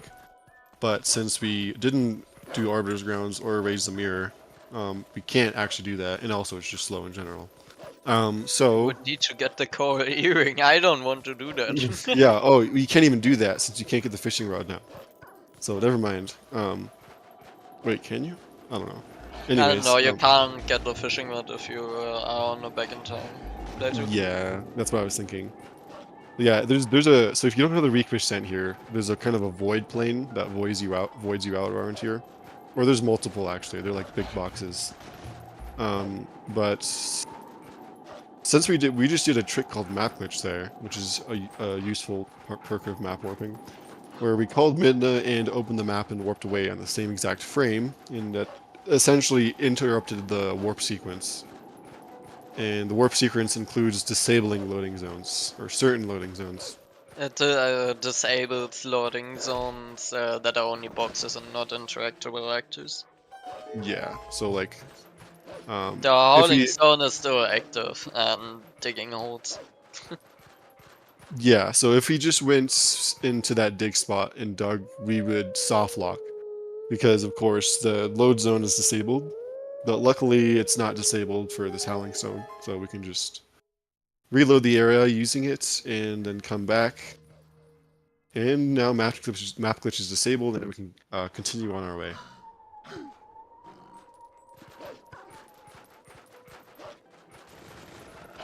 Yeah, so it's worth noting that they didn't actually time doing map glitch by pressing it at the same time. They used the I don't know what Iwabi did, but Doopsie used a controller reset combo, where resetting the inputs. Went for it. What did he go for? I think it just went for it. I'm doing his Oh. as well for some reason. I don't know. Fair enough. I don't do it myself because of emulator issues. If I unplug my controller, sometimes my game lags, losing time, and it can also crash for some reason. Yeah. So I do not want to go for that. Yeah. So there's a messenger fight right here, which gives us a portal, but we're never actually going to be using that portal. And of course the fight takes time, so we might as well just go around and skip it, which is why you saw Doopsie LJ into the void over there. The game doesn't like us doing that, so it will give us a handicap. So since we didn't skip this, since we skipped this, the other way around, the game just made us blind. So yeah, this snowstorm is extremely heavy and we can't really see through it. So, but those runners are incredibly good. So they don't really need to see. They're awesome. Yeah, Wabi getting unfortunate RNG. Those keys there. Sometimes they're very annoying. They're really annoying. Yeah. Yeah, they can be rough, but not too bad. Now you see, Oh. Okay. Okay. Still safe. Yeah, that's fine. That was kind of sketchy, but it looks like it was okay. Yeah, so you see Doopsie's spamming jumps here, and that's because airspeed on a snowboard is 70, and ground speed is like 60 something. So you want to be in the air as much as you can, which is why you see your spamming jumps. Coming up here, she's going to take a shortcut while not being able to see anything. But luckily there are some cues that kind of work, which she's using right now. And it looks like she got past the hard part, but not too early to celebrate. Well, it is too early to celebrate. Just make sure not to void right at the end here, like I have before. Myself included. Just going too far to the right. Steering is kind of hard. Yeah, the steering is kind of weird in the snowboard. So like they made it look easier than it actually is.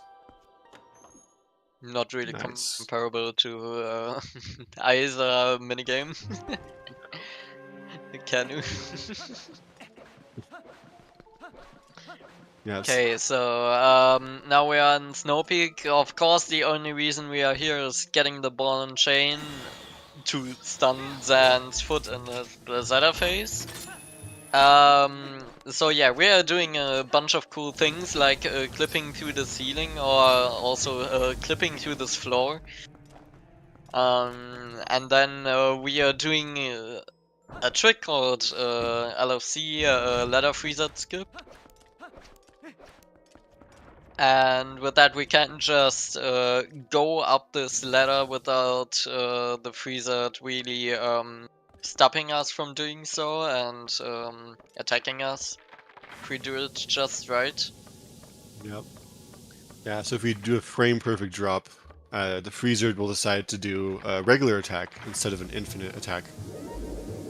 And then the second one is a 16 frame window to drop again, since we can't go all the way up in one go. And now, of course, this freezer doesn't exist. We're just going to clip right past him. And then we can open this door from the other side, which is nice. So now we can fight Darkhammer. Yeah, this dungeon is always really cool, because it's like super broken. But it's also fun to play and fun to watch. Definitely. In practice it is my favorite segment, by far. Yeah. But when running, if something goes wrong, because it can go wrong, then it sucks.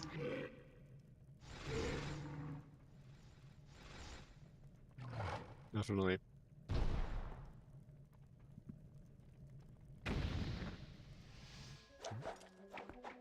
So like Spicy said, there's one required use for the ball and chain in the run. But of course, there's also a lot of convenient uses that save a little bit of time that we'll be using the ball and chain for.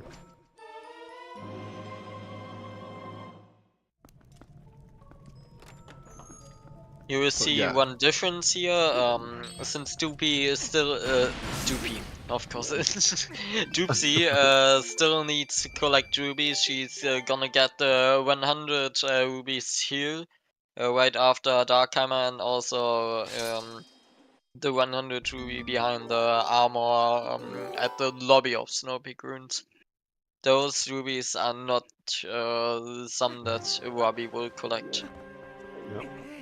So Wabi's, it's going to look like Iwabi is saving some time here. Well, I mean, he is. But it's a little bit closer than it looks, because Iwabi is going to lose some time in a few segments later. Only about 17 seconds, though, I think. So yeah, instead of getting those rupees, he's just going to save warp and then immediately leave. That was actually one French text. That was fast. Oh yeah, I didn't know that. Yeah, no, of course, though, they are very close. It's very exciting.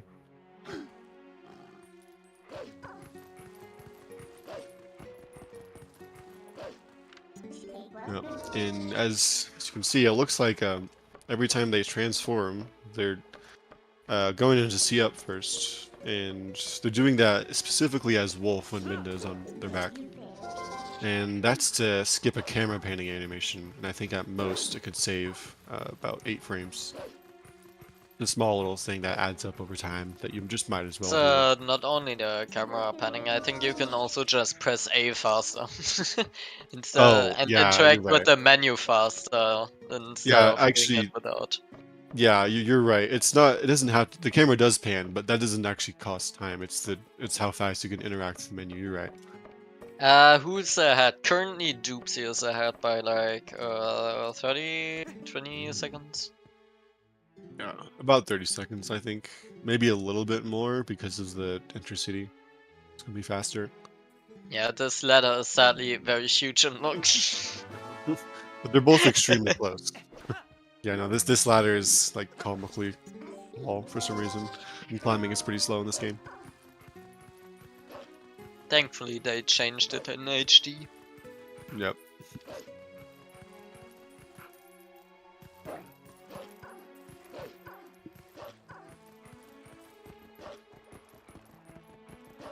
Because we're now transforming over here instead of later, because for one, otherwise fire would see us and won't really let us transform.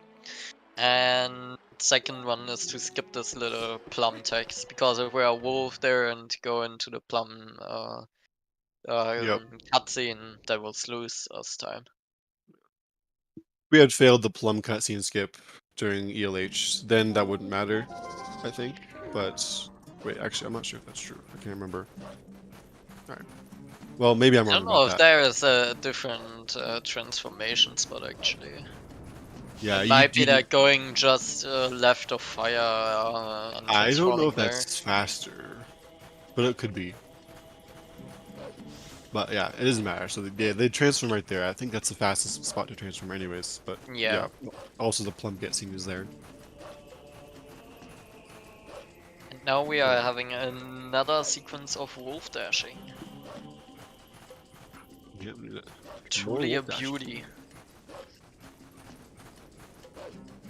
And on emulator, I feel like I have such an advantage just being able to see. Don't need Yeah, to true. pan the camera downwards just so just to reduce lag. Yeah, exactly. It's nice. Like I also play the Wii version, so yeah, I can just not have to worry about that. I mean, you couldn't control the camera even if you wanted to, but luckily there's no lag there. Now this fence doesn't exist, but it is jank. So oh no, Doopsie. what is she doing? Now this fence clip is like super jank. Yeah, she's. Oh, nice. Okay. Dashing when dashing with AU, you can go such a distance and still bong. It's crazy. Like Yeah. we just saw it. Mhm. All depends on speed, of course, on the map you're on. Yeah, and this is a high speed area. You have 45 I speed think as well it's even too. the highest, probably. I mean, Hyrule Field, like Hylia Desert, are all the highest, I think. Yeah, Oh, and they're Ordon, all the for some same. reason. Probably. Oh, all. Oh, right. Yeah. Yeah, for some reason you're super fast as Wolf and Ordon. For no reason at all. Anyways, Yeah. we just did map glitch again because you don't actually want to clear this Bolton camp if we can just hit the trigger from over here. This cutscene trigger isn't affected by map glitch, so we can just... And it's an infinite plane that extends upwards and downwards, so we can just go under it and hit the trigger and start from moving. Oh, Doopsie can quick spin. Okay. King Global is dead. Yep.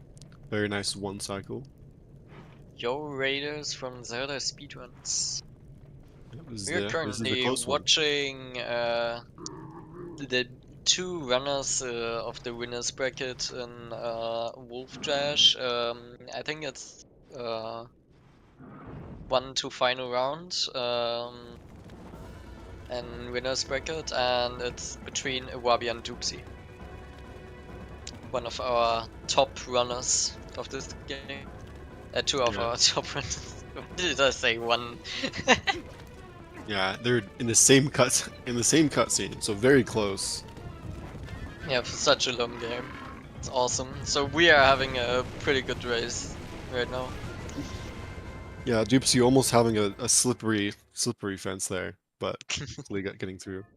Yeah, sometimes that Yeah, I think it that depends on the gate. angle you are having. Yeah, if you're not like directly staring at it, then it faces the It side. just won't work. You are then Yeah. just sliding on it. Yeah. All right, so now we're on the spinner segment, which is one of the Orbiter's Ground is one of the hardest dungeons, or probably For the hardest speedrunning, dungeon yeah. in any percent for speedrunning. Maybe even casually too. I don't know if Palace is harder, probably not. Palace is just annoying, but yeah, but that's from all the things that can happen, it's just pretty hard. And also, if you include Stellar Skip, then oh yeah. yeah. There's Yeah, no, also Death Dot Skip and other things. Yeah, City and Palace are pretty hard, but Arbiter's Grounds is definitely hard as well. I'm not sure which one.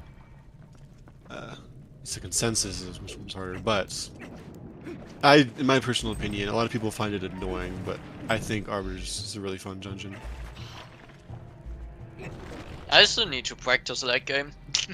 Late game sucks. Yeah, I mean, me too. It's it's always worth. It is practicing. very movement reliant, and there's so many things Yeah, it's very you need to technical. think of. Yeah, especially with aiming. But yeah, like one of the biggest tells you can see, like for someone's skill, is like how good they are at aiming, and of course these two are insane. So And in hopefully, yeah, late we'll game, get. you can also see a big difference between a good runner and a bad runner.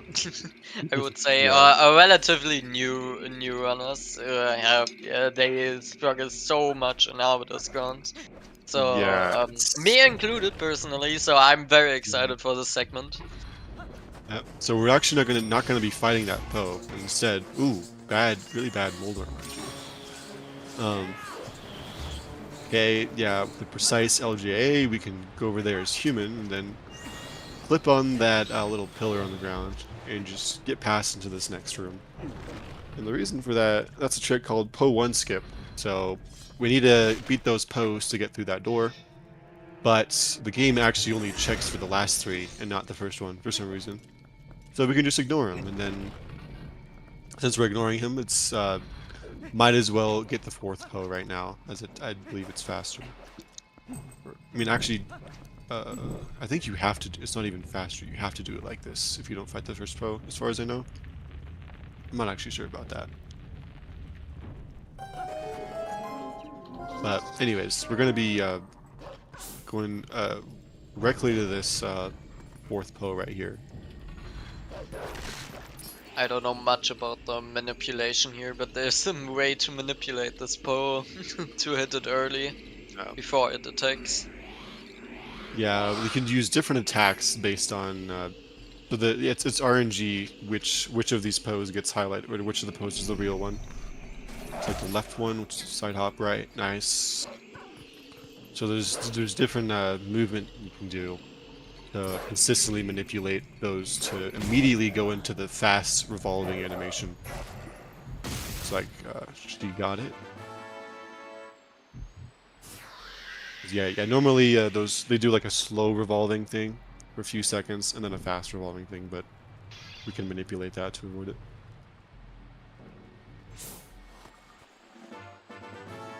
Yeah, and then right here, with the well-timed spin, we can just wait for the pose attack and then immediately kill it. Awesome. Doopsie's gonna have to get this red rupee here. And of course, Wabi being on French, she's gonna save a little bit of time.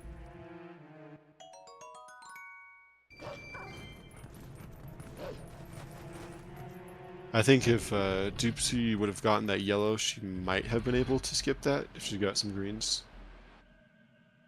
Possibly. I'm not sure. Yeah, I mean, there are a lot of green rubies we can get in the yeah, especially one to around last room and Po 3. 2 or Po 3. I don't know how they are numbered since Yeah, we're the getting one, Po 4 first. yeah, the one with a lot of Stalkins is Po 3, and that's they drop a lot of greens, so yeah, that's okay though. It's not really that big of a deal.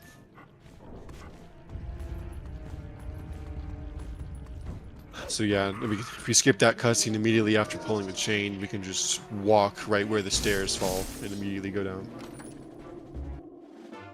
And luckily, we have the ball and chain here, which are really good against redeads, so we might as well use it.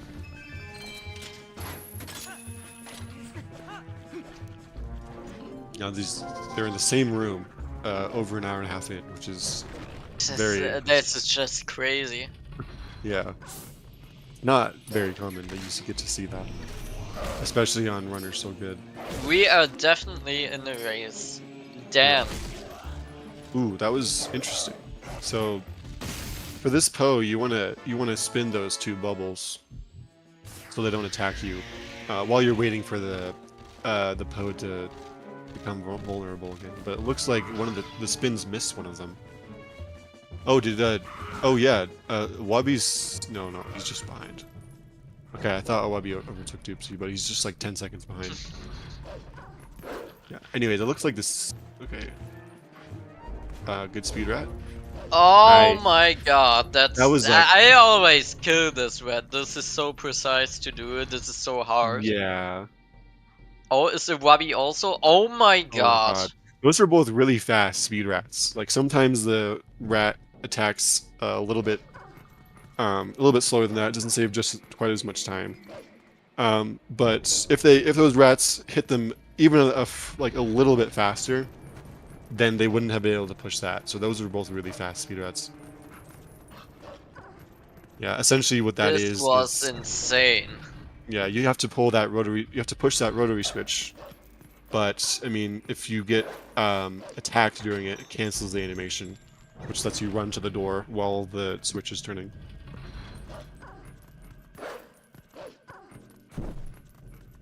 Now for Po 3, we're going to be entering it from the other side. So we're doing this room backwards. And okay, interesting. Looks like Doopsie's going for the jump attack strat here. Very reasonable, because that's stuff. A lot of stuff can go wrong. Now so- gonna see if... wait, she does have enough rubies now. Yeah, okay. Yeah. Oh, what happened with the Wabi? I think he missed the second. Yeah, normally what you're supposed to do there is you line up your mid charges such that you hit the Po or you hit the redead with 2 mid charges. Oh, that was a bit too early. Ooh. Oh no. Wabi having some trouble with target priority. Unfortunate. Yeah, That was very unfortunate. not the best Po 3s from either of them, but the Wabi getting a little bit more. I mean, unfortunate. Doopsie had the priority of also getting 20 rubies, but still. That's true, yeah. Yeah, Doopsie's Po 3 was fine, honestly.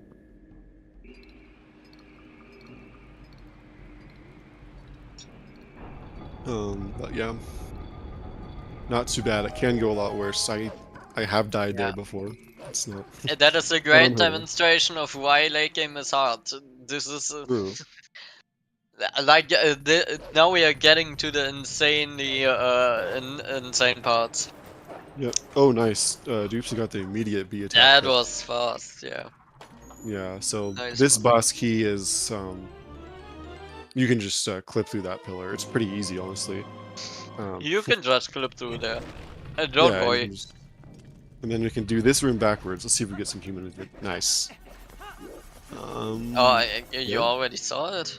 No, I'm not. Just behind you. no, just that she went for human movement. Not that she got it. Ah, okay. But it looks like she did get it in the first room. So Yeah, that was so fast. This can be. This is also very hard to do. But if Yeah. you manage to get it, it saves so much time. yeah. She went for 2 unbuffered break sides there, which is interesting. Nice. And she gets the fast bomb strats. Oh, nice. Now let's see if Wabi also gets nice human movement. Oh, nice. Oh, unfortunately, not holding forward. This is bad.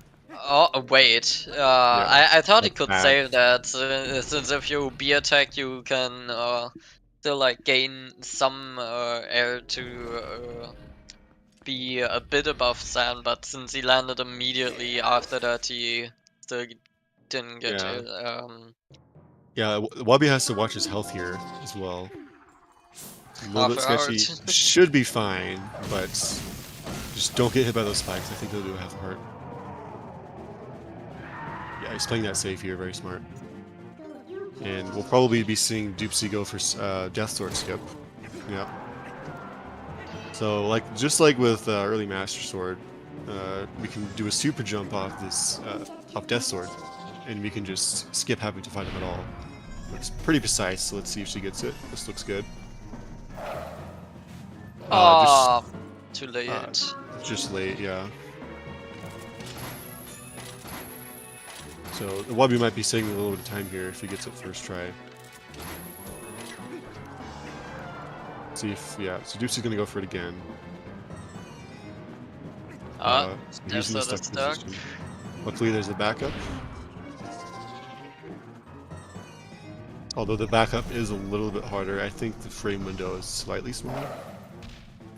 Yeah, it definitely looks like it's Yeah, smaller. I think that Oh, was a no. position thing. Yeah, So, now they are even. yeah. Assuming Iwabi gets Death Sword Skip, he will be ahead. Nice. Yeah, So we nice have one. is this our first lead change? I think that is our first lead change. Yeah, now Iwabi's just a little bit ahead. An 11:06 spinner. Pretty good considering considering the void that happened.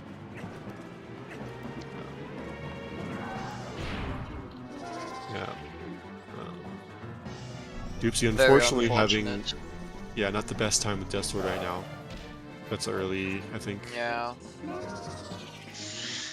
Oh man. Yeah, no, this can definitely happen. It's not unheard of for a Death Sword fight to go like this. Death Sword Skip is not easy, especially with how often he's getting stuck, because the backup is a little bit more precise, I believe. Oh. Yeah, so He now turned invisible again, yeah. she has to fight him like this again. Will she now go for killing Death Sword instead of doing the backup? Well, let's see. Instead of doing Death Sword Skip. I think she's gonna go for it again. Yeah, she's gonna go for it. Damn. Oh, he got stuck again? That's such bad RNG.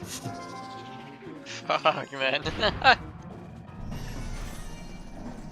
Oh, Okay, this still looks like a good possible. position.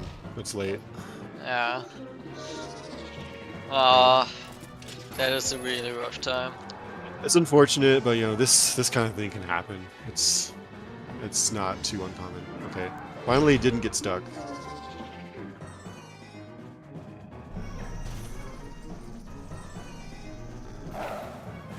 Nice. Nice. Getting Death Sword now. Very good. Fortunately, she lost about 2 minutes there. Yeah. But that can all change with the trick that's going to come up right now. So, That can all change. yep. So we're not actually going to be fighting Stallard, or at least I assume both of these people are going to be going for Stallard Skip. Saves just under 2 minutes. You get it really fast, but it is extremely precise and very easy to mess up. And it's not really one trick; it's more like it's 3 different tricks. And they're all not easy. So let's see if Iwabi can pull it off.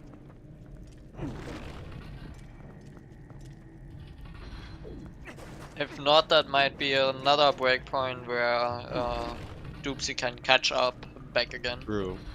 Yeah.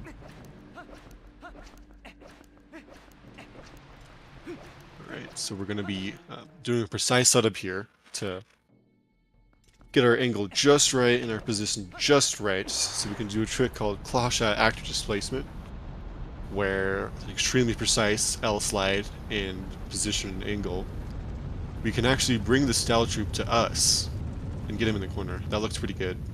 Yeah, I think he's close enough. Oh, going for Wranglers?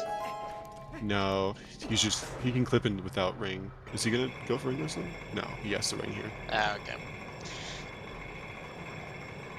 Yeah, so if you're fast enough, you can do it without boomerang and Zelda's mouth. Let's see if he gets the bomb boost. Oh, nice. Nice Very one. good start. Okay. Yeah, that is not an easy trick. Well, very impressive by Iwabi. Pretty much as difficult as it looks. I'm kind of glad for Stallard Skip, because, like, you know, with Hugo, when I was a new runner, I was like, oh, that looks easy. I could probably do Sword and Shield Skip. And I was, like, so wrong, because, like, it's such a hard trick. But with Stallard Skip, it looks, like, so impressive, and it's also actually impressive. Like, it actually is that hard. Yeah, it is actually so hard. That's why something I can appreciate about Stallard Skip is like, Yeah, it's I just do as, have respect to all the top runners that are using the skip. yeah.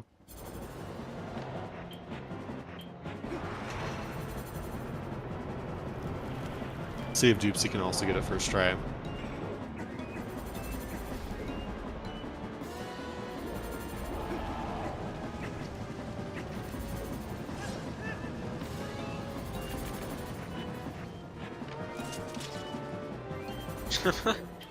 Okay. Yep. Angle buffer that is vertical angle buffer setup. I mean, that CAD looks good. Nice. Nice. First try clip in. Oh, she's going for Wrangler. Okay. She's going for Wranglers. Absolutely insane.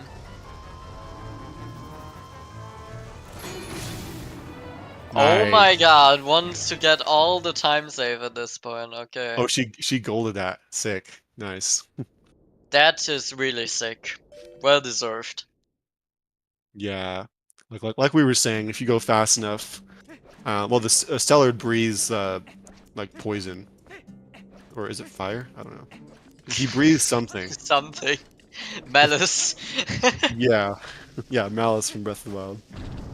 And if we just let him do that, we'll get hit by him. So we hit him with the boomerang to cancel that animation. But if you're fast enough, and it's also some RNG, I believe, as well, then you can do it without having to use the boomerang at all, which is, of course, a little faster. And it's always impressive when people do that. Nice, looks like Doopsie got the bomb strat there. Did Iwabi do it? I wasn't paying attention. I don't know. Yeah, anyways, we did with the bomb there. You can actually blow up one of the shadow beasts and then just kill the other 4. But it looks like she did it in groups of 2, which is still faster, but it's a pretty cool strat. We can now see the scam strat for Iwabi. Yep. So he's gonna take all of our money again, but ooh. Yeah, I mean, if he can't get 300 rubies, he will take everything we have. Yeah.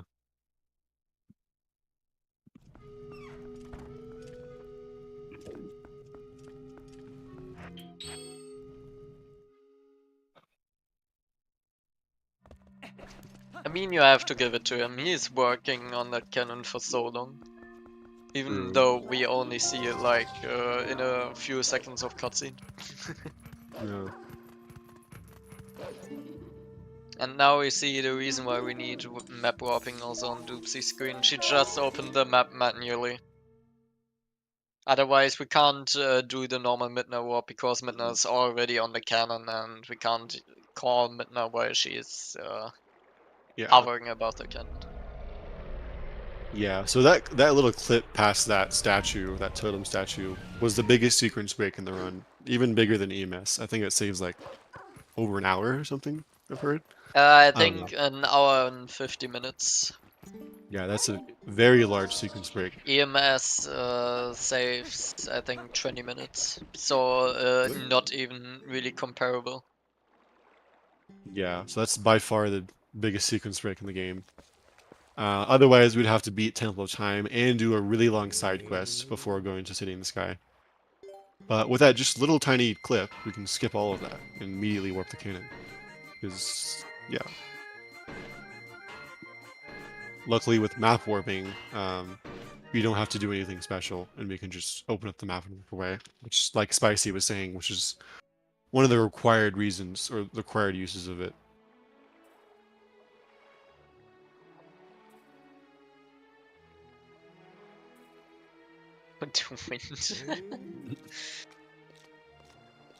Yeah, so the wind is essentially RNG, like what kind of cycle you get. So, but it doesn't really matter that much, as like over the length of a whole segment, pretty much evens out. So you probably won't be losing too much time to wind, but it is RNG. Worse instead of City using in the Sky is compared to Arbiter's Grounds, which was a very movement-heavy segment, City in the Sky is a very LJA-heavy segment, and also like doing claws optimally, like aiming. Yeah, a lot of cool aiming and cool LGAs here. One of my favorite segments. Yeah, as you can see, it looks like Iwabi just randomly transforms there, right when getting to the door. and that is because of fan activation skip. So normally when you get in there, there's a little tiny trigger on the ground right before that door. But if you open it from really far away, which you can only do as Wolf, then you can just walk over that trigger during the cutscene, which doesn't activate. Oh, Oh, that wasn't worth the yeah, voyage. a little bit early on the LGA for Iwabi, unfortunately. But yeah, so if you hit that trigger from far away, oh no, he was late because he was going for that LJ. Oh, Yeah, okay. yeah, I didn't understand that. Okay. Yeah, Interesting. that is hard. There you don't have much time to react. Yeah, that is faster though than waiting for the boomerang to come back, I That is believe. right though. These players are Yeah. going for the fast routes. Yep. Yeah, so we can avoid turning on that fan that lets us get the boss key way earlier than we're supposed to. Wabi just slides to be faster. He's going for the PB. Yeah, I don't think he meant to do that auto roll there, but that was funny.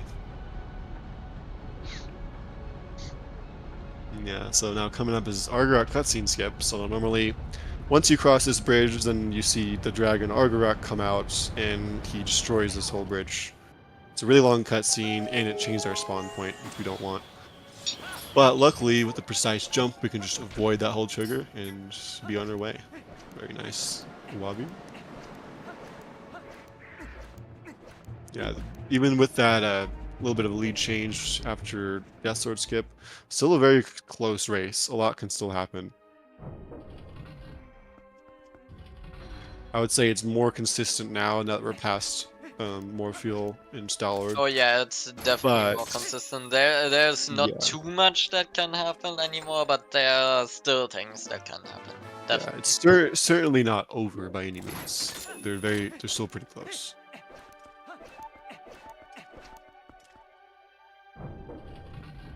So Wabi's about a I little think bit under one a and minute. a half minutes faster. I Yeah. think.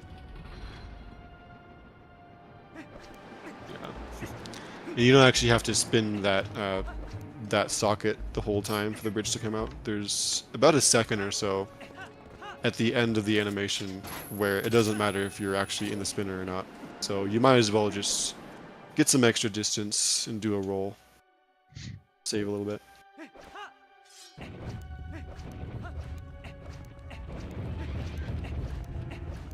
Right, and we're not going to be doing any of this room. Instead, going to be skipping past all of it with an LJ. And then let's see if Wabi is going to opt for Tile or MLJ. Okay, yeah, good idea. We just did a regular boomerang LJ there, which was smart because that keys was in the way. Where that keys goes is RNG, and if he's close enough, he takes the target priority, which is not what you want. Ooh, a little bit late on that. Oh, that didn't work. Yeah, so you saw there with the claw shot is those Dinolfos get scared once you pull out the claw shot, or they don't get scared. They pull out their shields and they move back a little bit. But with a precise timing, you can actually make them fall into the void. But it's like Wabi just barely missed it.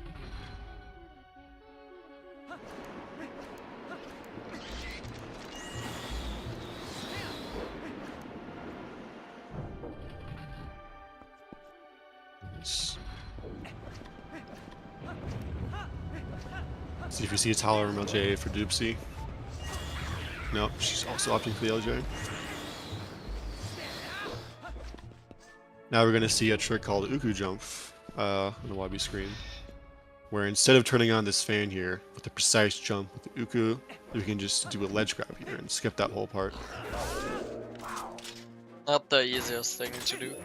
Yeah. It's a cool trick. Is it gonna, It is, no. but if you can pull it off, it feels so good because you don't need to activate every fan and stuff. It loses, like so much time. Yeah. Alright. Yep, and Wabi looks like you have one frame there, so you might as well equip the iron boots. Looks like you got it.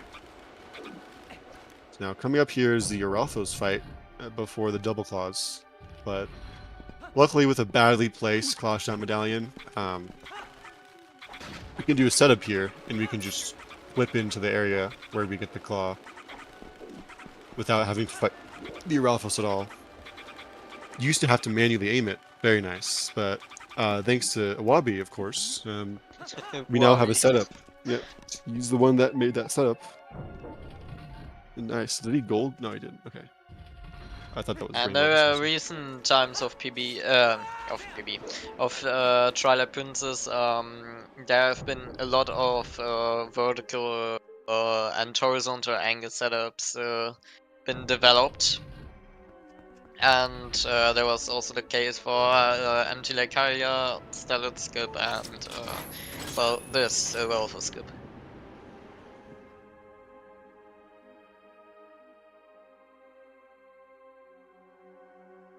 Yeah, let's see if Doopsie gets a good Sours or Ralph skip. I think this could gold. Yeah, Doopsie could gold. She gets a fast Ralph skip. I think this is like a 1 second gold. But more than like a 4 second gold. Nice. Very nice. Yeah. Doopsie's late game is amazing so far, except for DSS, of course. Yeah. But still fighting. Yeah, both of these guys are playing pretty good. Yeah, they are both on insane runs for what they are having as their PBs. Like, this is most definitely not an average time they are running. This is insanely good. Yeah, very exciting. So with an extremely precise claw, well, I guess it's not extremely precise, but a very precise claw shot, we can get this boss key from underneath by clipping to the grate on top. So we don't have to do the whole outside section, which takes a long time.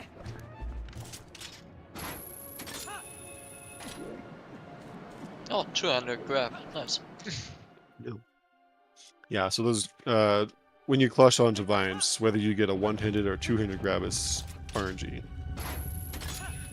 Or at least, I don't know if it's actually RNG, but it's not, like, you can't, like, manipulate it. I think it is RNG, yeah. I think that's at least how they said it in the test. Another 200 grab for Doopsie. Yeah. Nice. And we don't actually turn on the fans here because we can use an LJ to get past here. As we said, AJ heavy segment. Yeah. AJ and aiming segment. And then now the beloved fan tower, which is beautiful because of its auto-scroller. Everyone hates it. Especially when you miss. And then need to go on for another stupid turn. Which is like such an unnecessary huge time loss. Yeah, this is relatively difficult part where you don't want to miss any of the cycles. It looks good so far for Iwabi. That one's the hardest one right there, in my opinion. It looks like he got it. Nice. Very nice fan tower.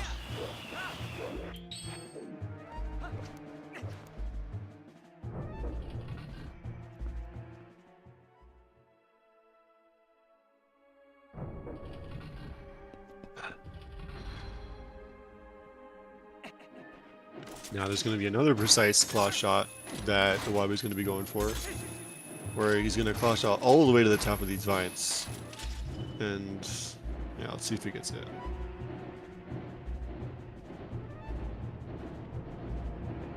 Pretty good. Pretty good Rob shot.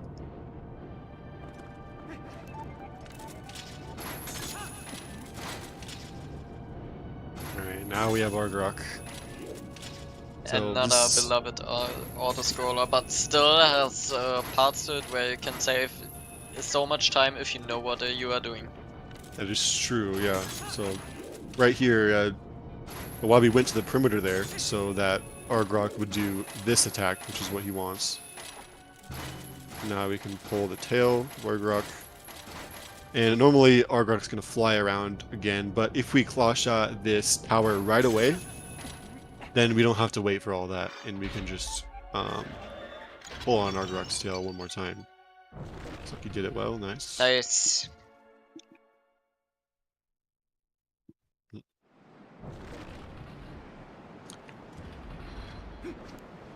Nice. Doopsie getting a frame perfect roll there. Saving a few frames. Ooh, just going a little bit too far left. Not going to see up.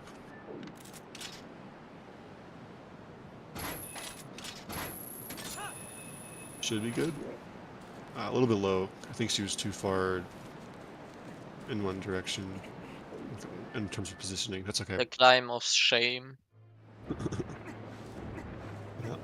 So for phase 2, we're gonna void right away, because otherwise we'd have to wait for Argrok to fly all the way around before coming back.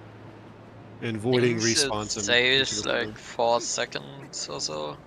Yeah, it barely saves time, but you might as well.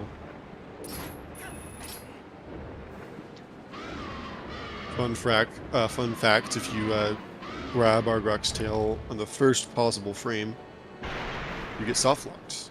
So they don't want to be doing that.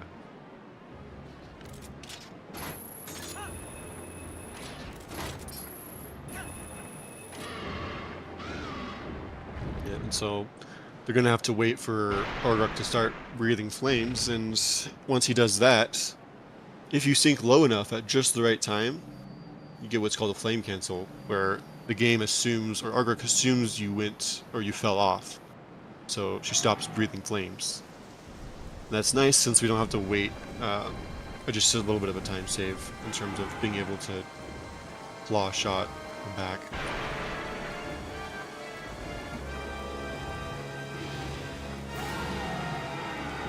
It would make this a cool game.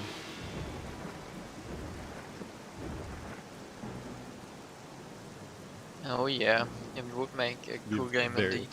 Very cool game.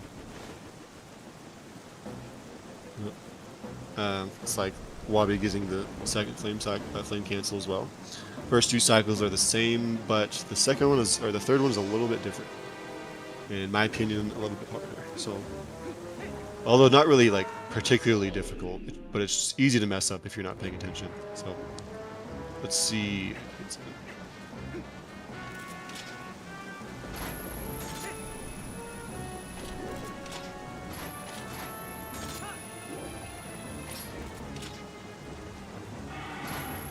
Like claw shot 4 times in one direction here, and just at the right time he's gonna equip Iron Boots to sink low enough, and then just at the right time again and unequip Iron Boots. Very nice. Oh wow, they're both on there is Argrok. some part of auto scroll skip. Cool. Yeah. I don't know Pretty much. how fast it was. I think it Wabi might go, but I might be very wrong there. Didn't watch the rest of the beginning of City. I mean, he got some 200 grabs. I think his Kai clip was fast. I can't remember. Good gold. I don't know how fast the Sky Clip was. Yeah.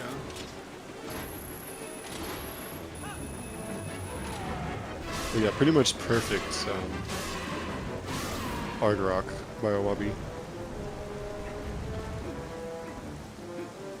Well, at least he didn't, I don't know about perfect, but like he didn't make any like mistakes or anything. Of course, like technically the aiming could be faster, but like, other than that, there's nothing wrong with it.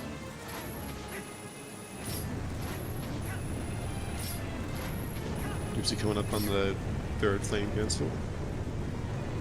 Looks good.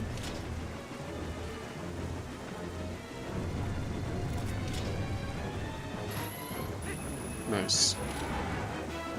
Doopsie also getting a perfect basically perfect Argrok. Yeah, nice. I think Iwabi just barely missed gold. He did save time. Yeah, so much time, 11 seconds, that's crazy. Yeah. Wabi is currently 24 seconds, 25 seconds, if you round it up. Faster than his PB. Yeah, both of these guys on pretty good runs, but especially Iwabi, who's ahead of PB. Or actually, maybe Doopsie is also ahead of PB. I'm not actually sure. Oh, looks like I do not yeah. think so, because DSS Yeah, was probably not. really rough. But maybe she got second try stellar skipping PB or something. I don't know. Which would mean she's like could be ahead.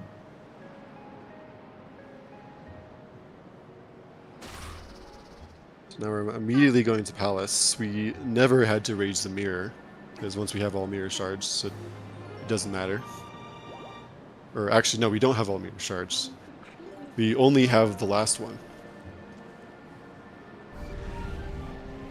But of course, for some reason, it's a common theme in this game where the game doesn't actually check for all of the objectives in a list of objectives. So we only needed the last mirror shard,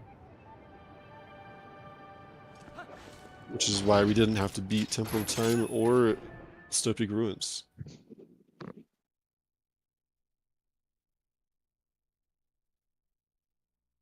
Yeah, that's. I think that's about it, Cordy. I mean, her best possible time currently is 4 seconds behind her PB, so Oh, I didn't. I should have she looked there. will probably not PB. Yeah.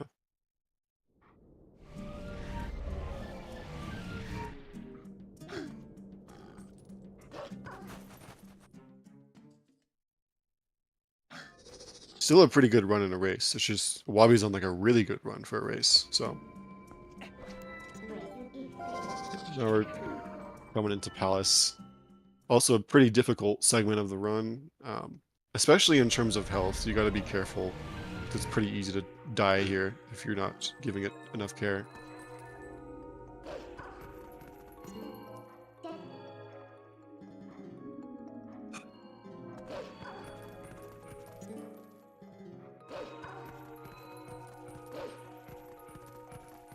Right here, we don't actually have to claw shut up to get there. We can just light up this chest and, yep, be on our way.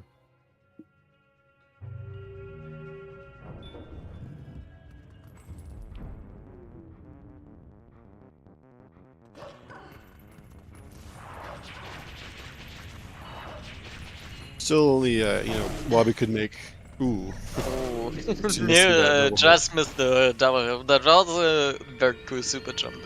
That was very, very high up. Mhm. Didn't even know that was possible. Yeah, so even though Wabi's just over a minute ahead here, still not over. Like, one or two mistakes by a Wabi and could see another lead changed. Yeah, but sadly this race is now dependent not on Doopsie just being faster than Iwabi, it's just dependent on Iwabi making mistakes. Yeah, for the most part. And also, some RNG for Zelda could change the lead a bit, but we'll see.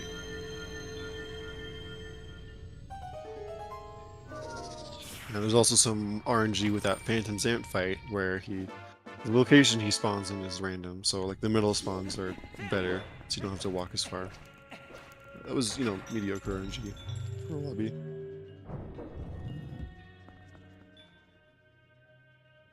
And you see, every time we claw shot this soul, we can do L slides where we hold a direction on the stick and then press L.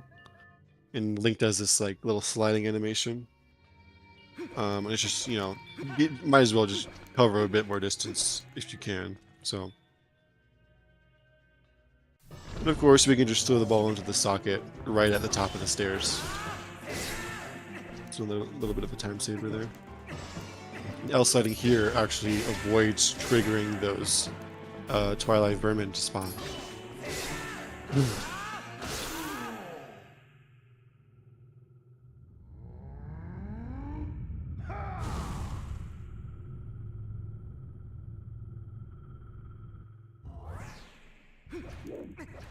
Also, another thing that can happen pretty often in Palace is, well, taking damage. This is a very known segment to take a lot of damage here, and we want to minimize this as much as possible. Because we are gonna take damage later as well when we are jumping down again after the boss key. So yeah, that's also a reason why optimally getting 5 hearts instead of 3 hearts is faster, because we are taking 2 times 2 hearts of damage. Yeah. Some people even like to go for 4 hearts if they skip the lake bed heart container. I think Jeeves does that.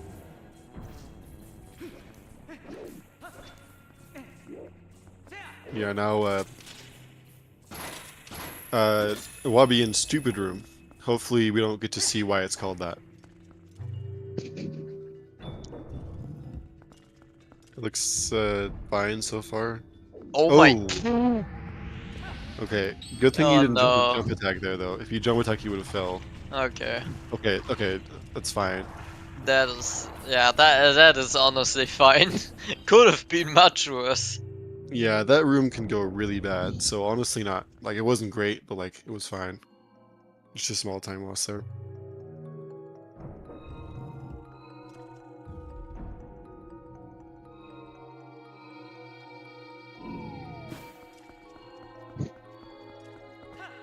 Yeah, pretty good light swords for the most part for both of them, other than that mistake by Iwabi.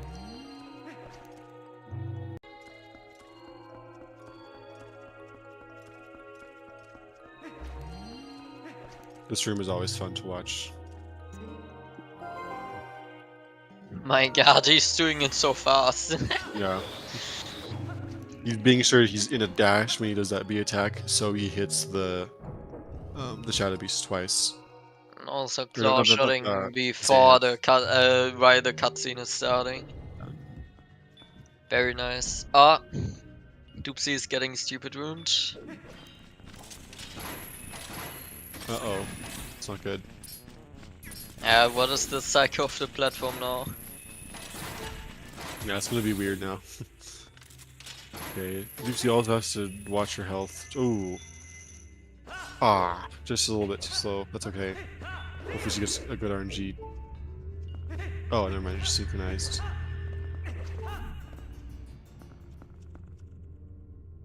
I need to synchronize again. Yeah. Something happened for me. Yeah, like jumped behind or something.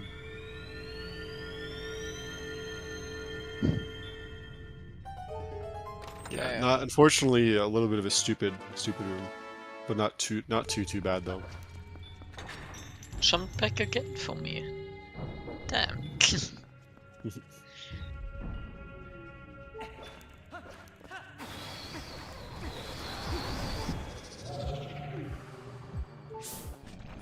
There was a quick phantom and nice. Yeah, that was good.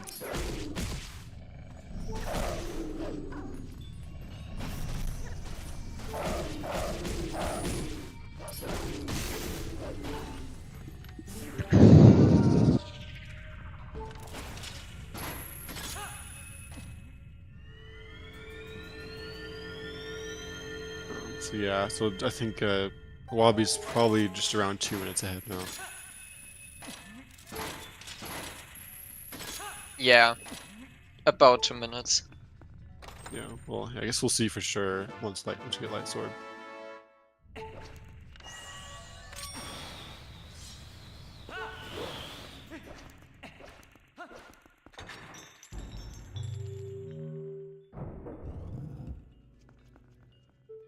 Yeah, same idea with the other soul, where we can just throw it on top of the stairs. Well, this one is pretty easy.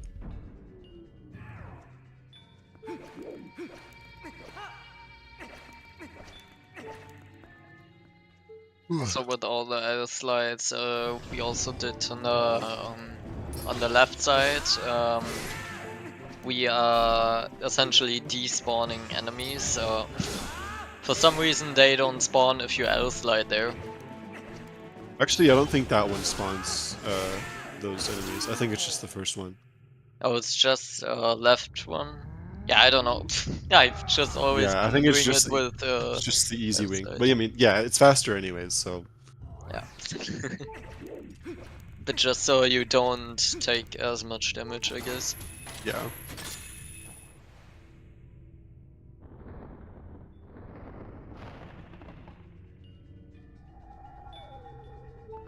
And Wabi's gonna try to get a 1-frame throw here in the soul. Nice, gets it. That like saves like a little over a frame, I think. Otherwise, you would just drop the soul with a sword. But might as well throw it if you can. Nice. Wabi saying saying goodbye to the cruel world. Bye bye. I'm off.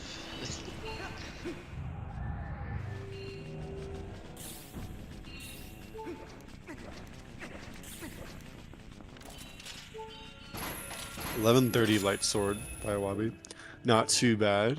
It looks like his Just spear lord- 47 seconds ahead. Yeah. Yeah, no, pretty good segment. Although I think it was more his PB's light sword was bad. Yeah, it was probably stupid room in this PB. Yeah.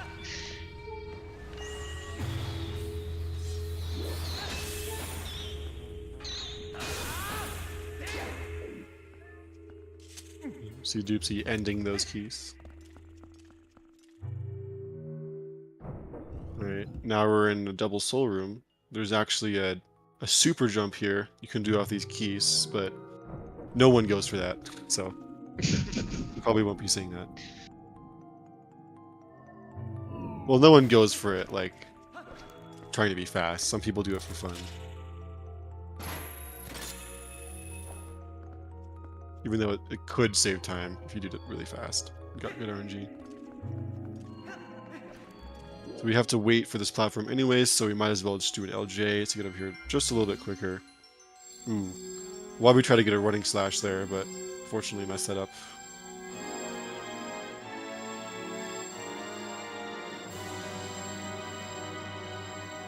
Did that work? Did he get the early activation on the platform? I'm not sure. About to find out. Yep, you did. Nice. Oh, nice. I guess if you jump attack right away, it works. Ooh. Oh no! Oh, Wabi just missed. That is unfortunate. Now he has to wait for this platform and then the next one. Yeah, that's gonna lose like 20 seconds probably. Oh, not even getting the LJ. Damn. Yeah, so PB might come down to Zelda. Oh, might come down to Zelda now. Okay, Robbie is pretty annoyed. You can already tell. Oh no. Yeah, Not the on best. this LJ. Not the best double soul room from Wabi, unfortunately. Oh my god. Oh my Nice. god, that was not an LJ, that was a regular jump slash. No, it was an LGA, but it was like it wasn't 70 speed. It wasn't 75 speed. It was like less than that. That was sketchy, but it worked out. Thought it was just a jump attack, and I mean it Yeah. was targeting the boomerang, but I think the boomerang wasn't out of bounds anymore, and just about the platform, Yeah. the same height.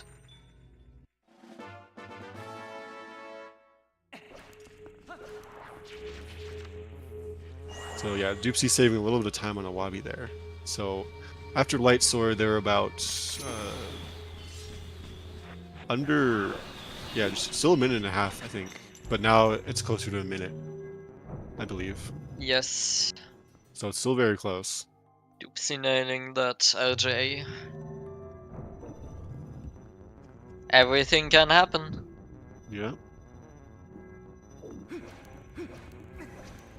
Precise claw shot, we can skip one of the medallions and just get right up here.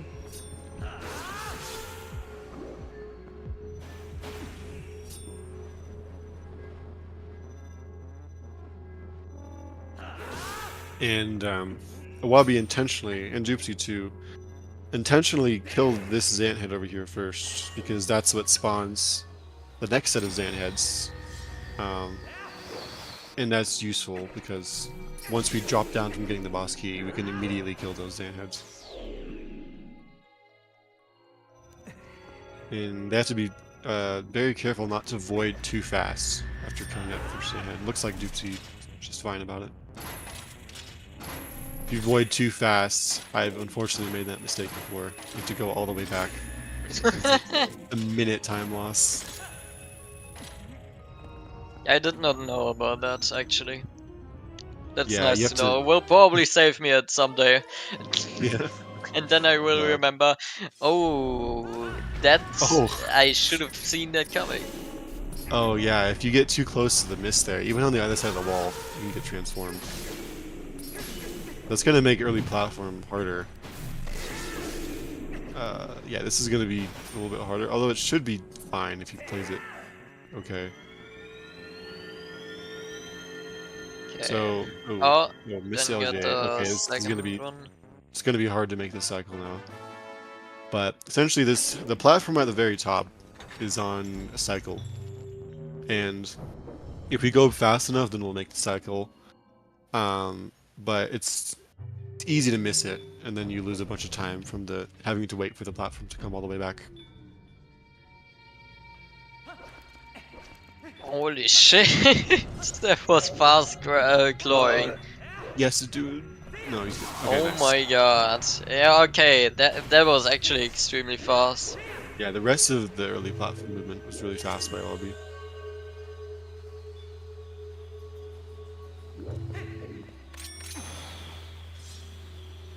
And Doopsie and Iwabi in the same room again. Very close race. Close indeed. I made it. No. My god. Oh, that was like as early as possible. Yeah, that was as early as possible. Damn. That was What we scary. wanted to do this wanted to get not lose time. Can't even speak. Doopsie having kind of a sketchy. Oh my god. Oh my god.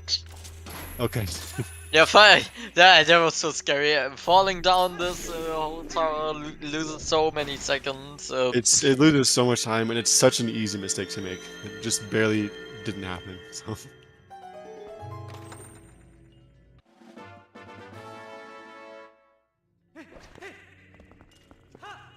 Yeah, but I mean, other than I think it was other than the double soul room, it was a fine enter Xant by Wabi. Yeah, But the double I soul think room. for it's- Doopsie 2 was pretty good. Yeah. I mean, yeah, I guess I mean there's still this part, but like you don't really lose time here. It's pretty much just an auto-scroller. And now we see the beauty of French text on Xant. Oh yeah, I forgot. You can't skip to it. You need to read it very slowly and very closely. Longer than what? Yeah, French Xant really wants you to read what he has to say. Xanto.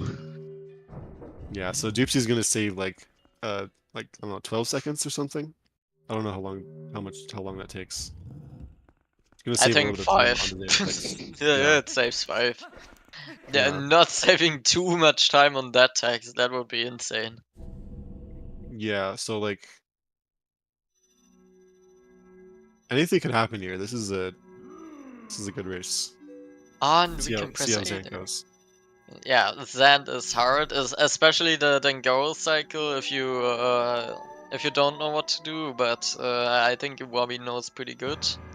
Oh, you just missed Ah, it. So he yeah, did you're 3 supposed to. swings accidentally. Yeah, you're supposed to kill him in 2 cycles like this, but there's a 2-frame window where you can do a combo on his teleporting animation and end the phase in 1 cycle. So Doopsie could save some time here to Iwabi if she gets the. It just misses the combo. Yeah, So Zant damage is weird, where only the 4th hit of the combo actually matters. That's why you saw, Doopsie missing the first 3 hits, because it doesn't actually matter. That's... I'm actually surprised it didn't work. Dang. So Doopsie also missing the two-framer. That was nice. I was just thinking that Iwabi might miss the spawn because he was standing still. Oh, yeah. But this is also a method that works. Oh, interesting. He's going in the middle. That's cool. Of course, also for those stand phases, it is pretty known to do the fast combo. The direction you're holding the stick, you can do a fast combo. The fastest would be left, right, up, down. And this is especially noticeable in the Morphe phase of Zen, and also gives you so much more time to do the to get air back. Yeah. Just like with Morphe, we're going to do the refills thing. So we have, luckily we can still use our water bombs for that. And here's the one required use of the ball and chain in the entire run. So we have no idea how to damage Zant without the ball and chain here. No explosives, no sword, not even rolling into his foot with the iron boots, which, yes, is an attack. I remembered the sentence completely out of the video I saw. I don't know, thought it was so good. Good.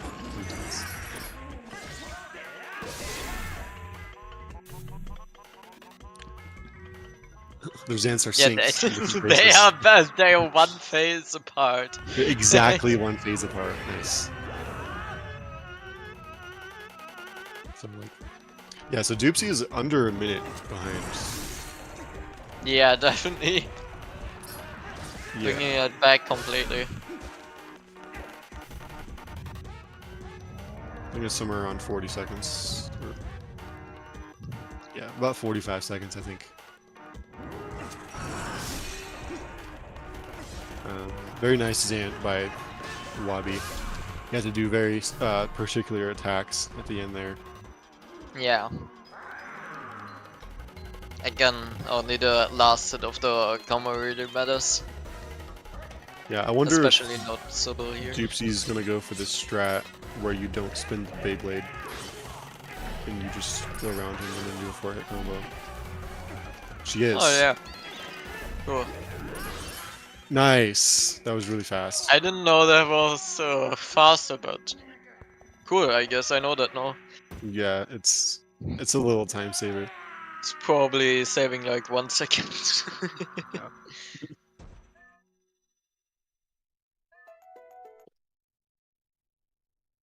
But very nice, indeed.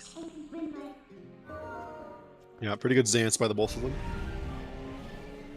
So it could come down to Zelda, but for that we do have the Hyrule Castle segment. So let's see how they perform there.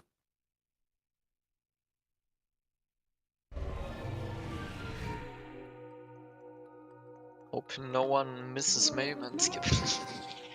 True. Yeah, this is a pretty close race. It does seem that way. Yeah, there's another mammalian trigger like that, just like in the one we saw in Hyrule Field at the start. That we can just jump over with an LJ. And they are less than a minute apart, it's crazy. Yeah. See if Iwabi gets the bonk to the load zone. No, he misses it. Invalid run. Oh no! Doopsie walking too forward and accidentally walking into the mammalian trigger. Oh no. Post jump. Yeah. That trick isn't like hard or anything, but it is easy to make that mistake, unfortunately. That loses like 10 seconds. Yeah, not too big of a deal, but in a race like this, It's prove to just be. annoying. Yeah. Yeah, so Wabi in the longest cutscene of the game, which fortunately it is a really. Oh, Yeah, it is a really long cutscene. yeah. Out of all the cutscenes, out of all the cutscenes that could be really long, at least this one is like pretty cool to watch, in my opinion.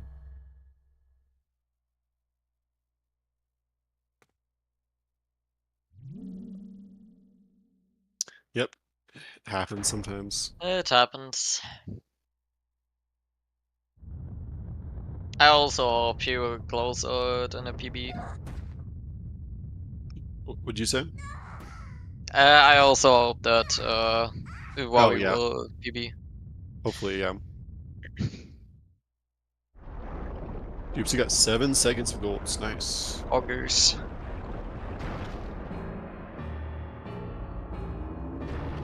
Yeah, golding segments is always a nice thing to see.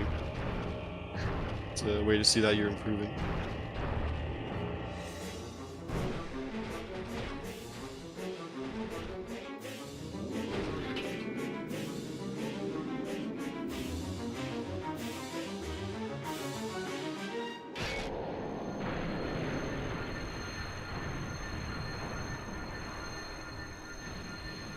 Alright, so right off the bat, Wabi's going to be using a bomb on these goblins. That's the fastest way to kill them. It takes. Oh, nice. Just staring at them. Yeah, getting a good look at that Boko. Yeah, great race. I agree. And now this barrier doesn't exist. You can just skip the cutscene and immediately roll out of it, and we don't. We're supposed to hide. We're supposed to fight this horde of enemies that you're seeing right now, but of We course, don't really care care. about that. Yeah, we're not doing all that.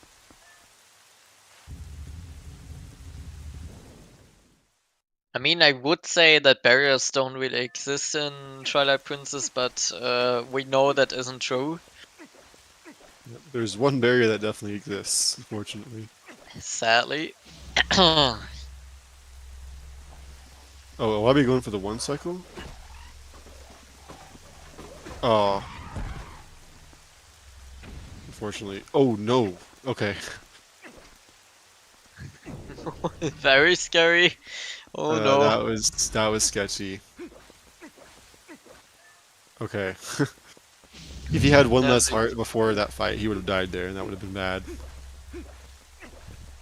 that would have been really unfortunate.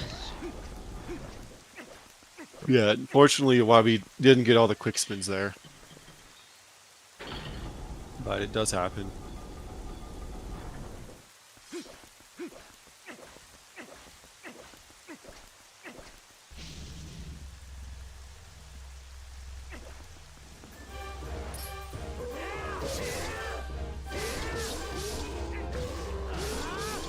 Nah, she also mixing a spin, but it's fine. Yeah, it's fine. Alright. Did Wabi get the backflip? I didn't see. I've not seen. Yeah, that's okay. There is a 1 frame backflip after this, the King Bowman text. Or after the King Bowman cutscene. Where you can skip a bit to text and then save warp. If you pause midair. But it is kind of awkward to mash for. See if Doopsie gets it. Nope. Unfortunate. He spoke. So it is technically faster to backtrack. If you don't get the 1 framer and you're not a mem card swapping. But it's just more consistent and easier to save warp, so you might as well.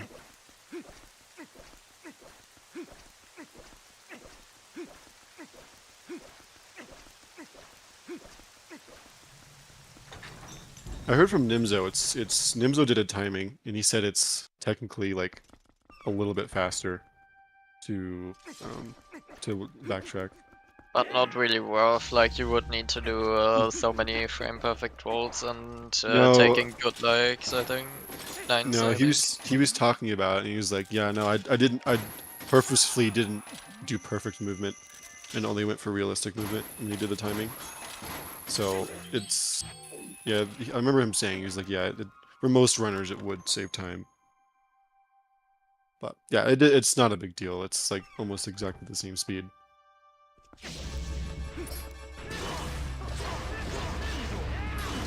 See if Wabi's gonna go for the fast. Nice, he's doing the fast lantern puzzle.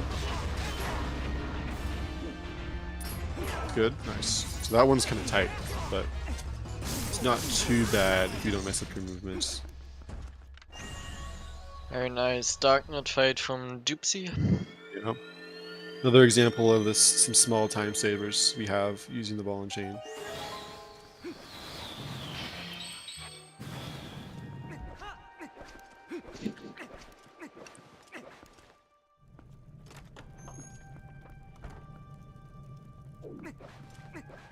And Gypsy's also going for the fast lantern puzzle.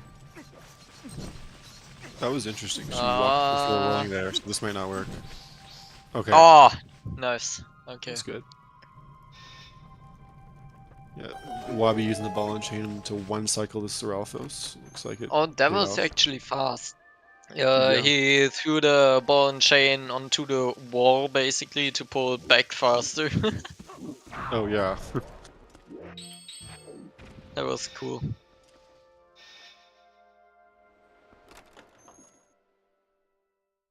Yeah, and I guess we haven't explained that these, for the most doors in this game, they're trying to open the right door, as the animation after exiting the door is nearly a second faster in the right door for double doors. But specifically the fade out doors in Harrow Castle, it doesn't matter. So I think we got through all the ones that did matter. Yes, we did.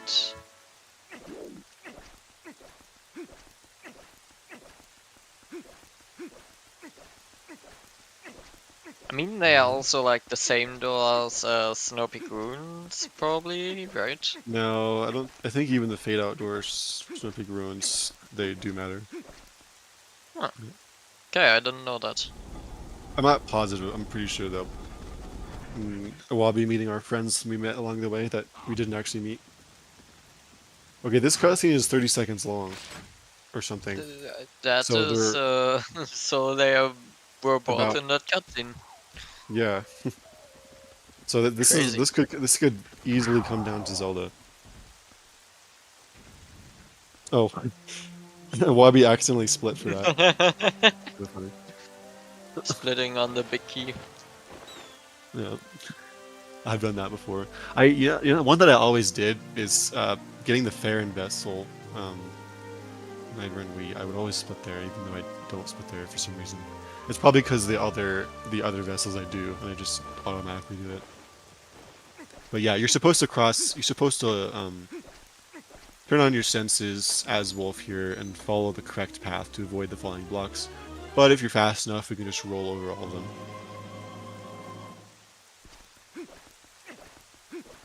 That was nice.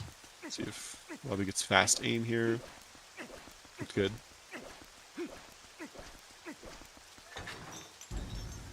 Nice. Aiming is hard in this game. Yeah. Oh, and a nice jump slash method. Killing those. Also, there were awkward spinners. Yep. And this barrier also doesn't exist. But Wabi had to be careful to not skip the cutscene on the first few frames, or he would have gotten knocked into the fight there. I had to learn about that one the hard way. Wabi is 1 second ahead of PB, so it is going to come down to Zelda, whether he No! God dang it! Yeah, it looks like his Zelda wasn't amazing, but it looks like it was good in his PB, so.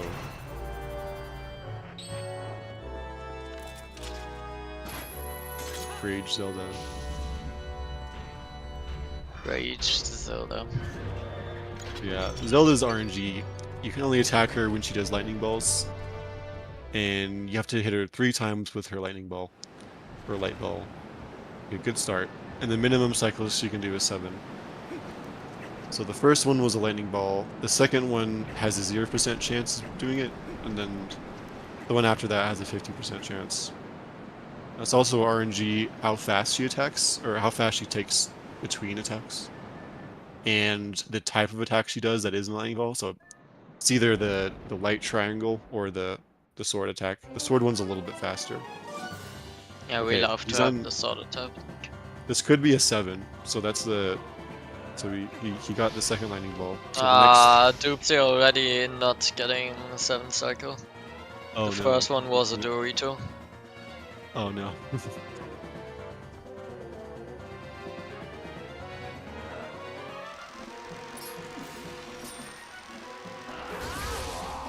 Nice pots you got to Wobby. Yeah, Wabi's making a fort. Wabi getting a lot of Doritos, which is a little bit unfortunate. I've not seen a single sword. Yeah. Okay, Doopsie's getting one. And Wobby as well. So, was that I think that was 6 already? the 6. Yeah, I think it was Okay. 6. Nice, I think okay. this is a 7 then. Getting the 7. Nice. Pretty good. Yeah, I'm not sure what kind Doopsie can still get an 8. So if I don't think there have been ties in Wolfdash history. as far as I know, it hasn't. I'm not here for so long, so True. what should I tell about history?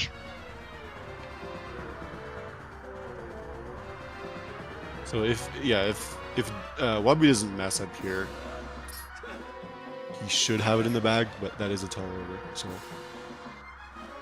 let's see what happens. Doing some camera manipulation to avoid the lag these cannon causes.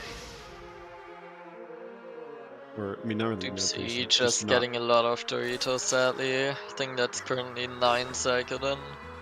Yeah, Doopsie not having a pretty bad Zelda, actually. Looks like. Yeah. I'm not sure if I counted correctly. Could have also been a 10. Yeah, you did lose like 30 seconds to it, I think.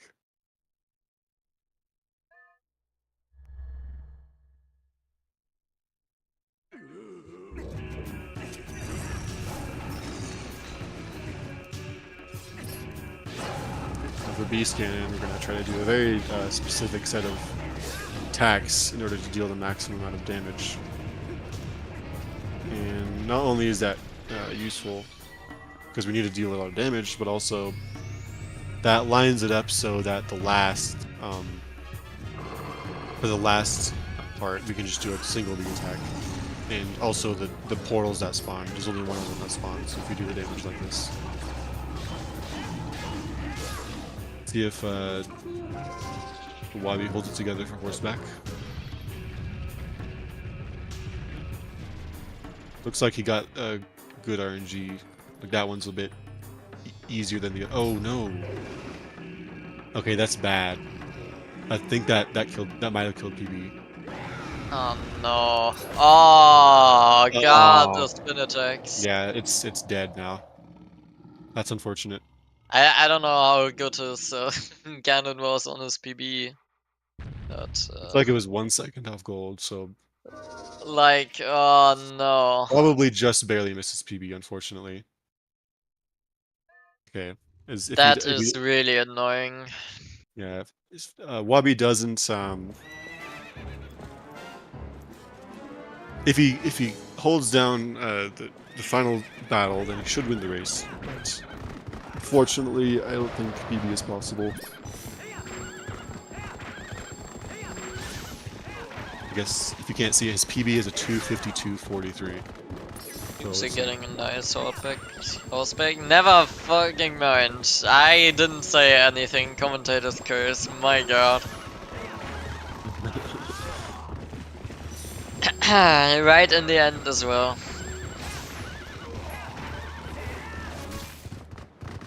It's Ganondorf's desire. Wait. Yeah, no, it's impossible. Ah, dang it. Right.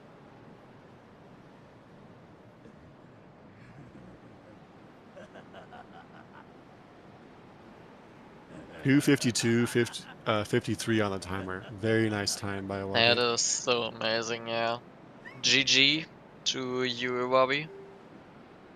Yeah, that was an extremely impressive time in a race. Oh, very exciting. Let's see if Doopsie can hold it down for Ganondorf. Yeah, You're welcome to join the rating room if you would like to interview you, of Doopsie course. as well. Yep.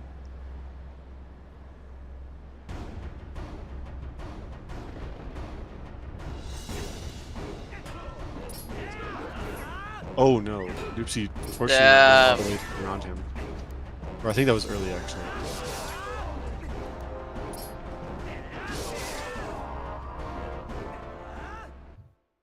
GG. 253.44. GG's. Yeah, very close race. I think this might be the second closest race. Yeah, I think the one between you and Tuffy was closer. Yeah, that one was 26 seconds. So this is still extremely close, especially for runners to such a Yeah, high for level. such top runners. Damn. Yeah, both of them played super well. Like nailing trick after trick. It's not every day you get to see that, so that was very exciting. And we had a very close race throughout the whole time, which is very nice to see. I agree. Yeah. You're welcome to join if you would like to interview Gypsy, but of course that is up to you. But yeah, very fun.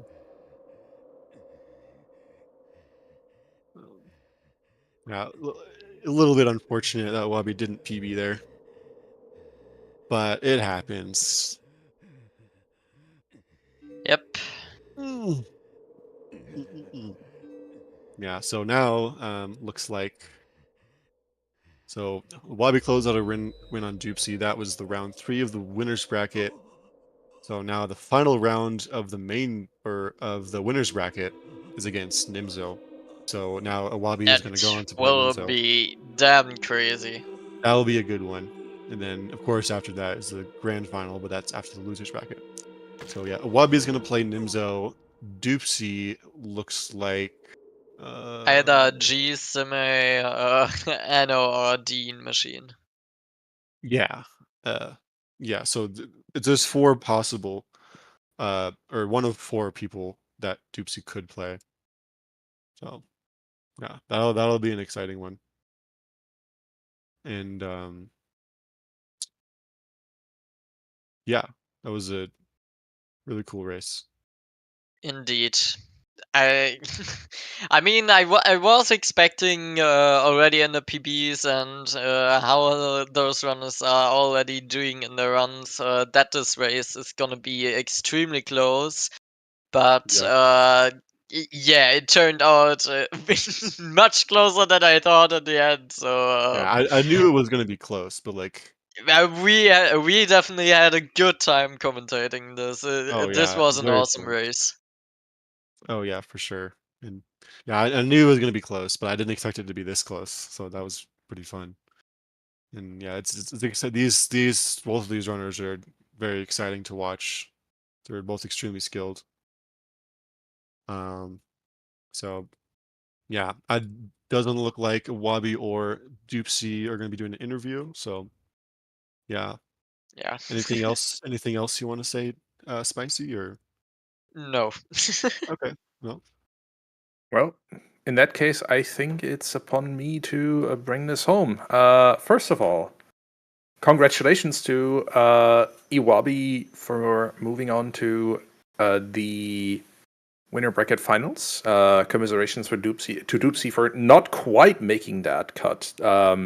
And best of luck for your loser bracket matches. And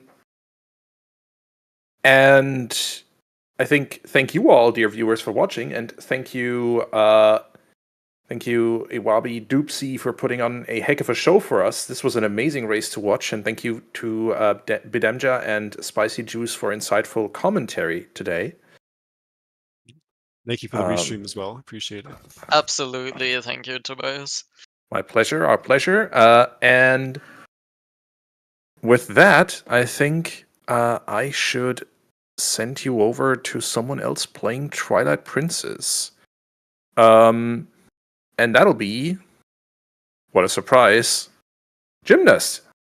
Oh, nice. So he's Nice. doing some Twilight Princess HD 100% runs today. So I'll send you over there, and let's see if we can learn some things on how to speedrun this game from Jim.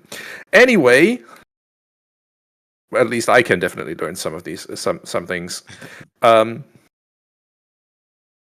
Anyway, thank you all for watching, and we'll see you soon back here on Zelda Speedruns. Bye! All right.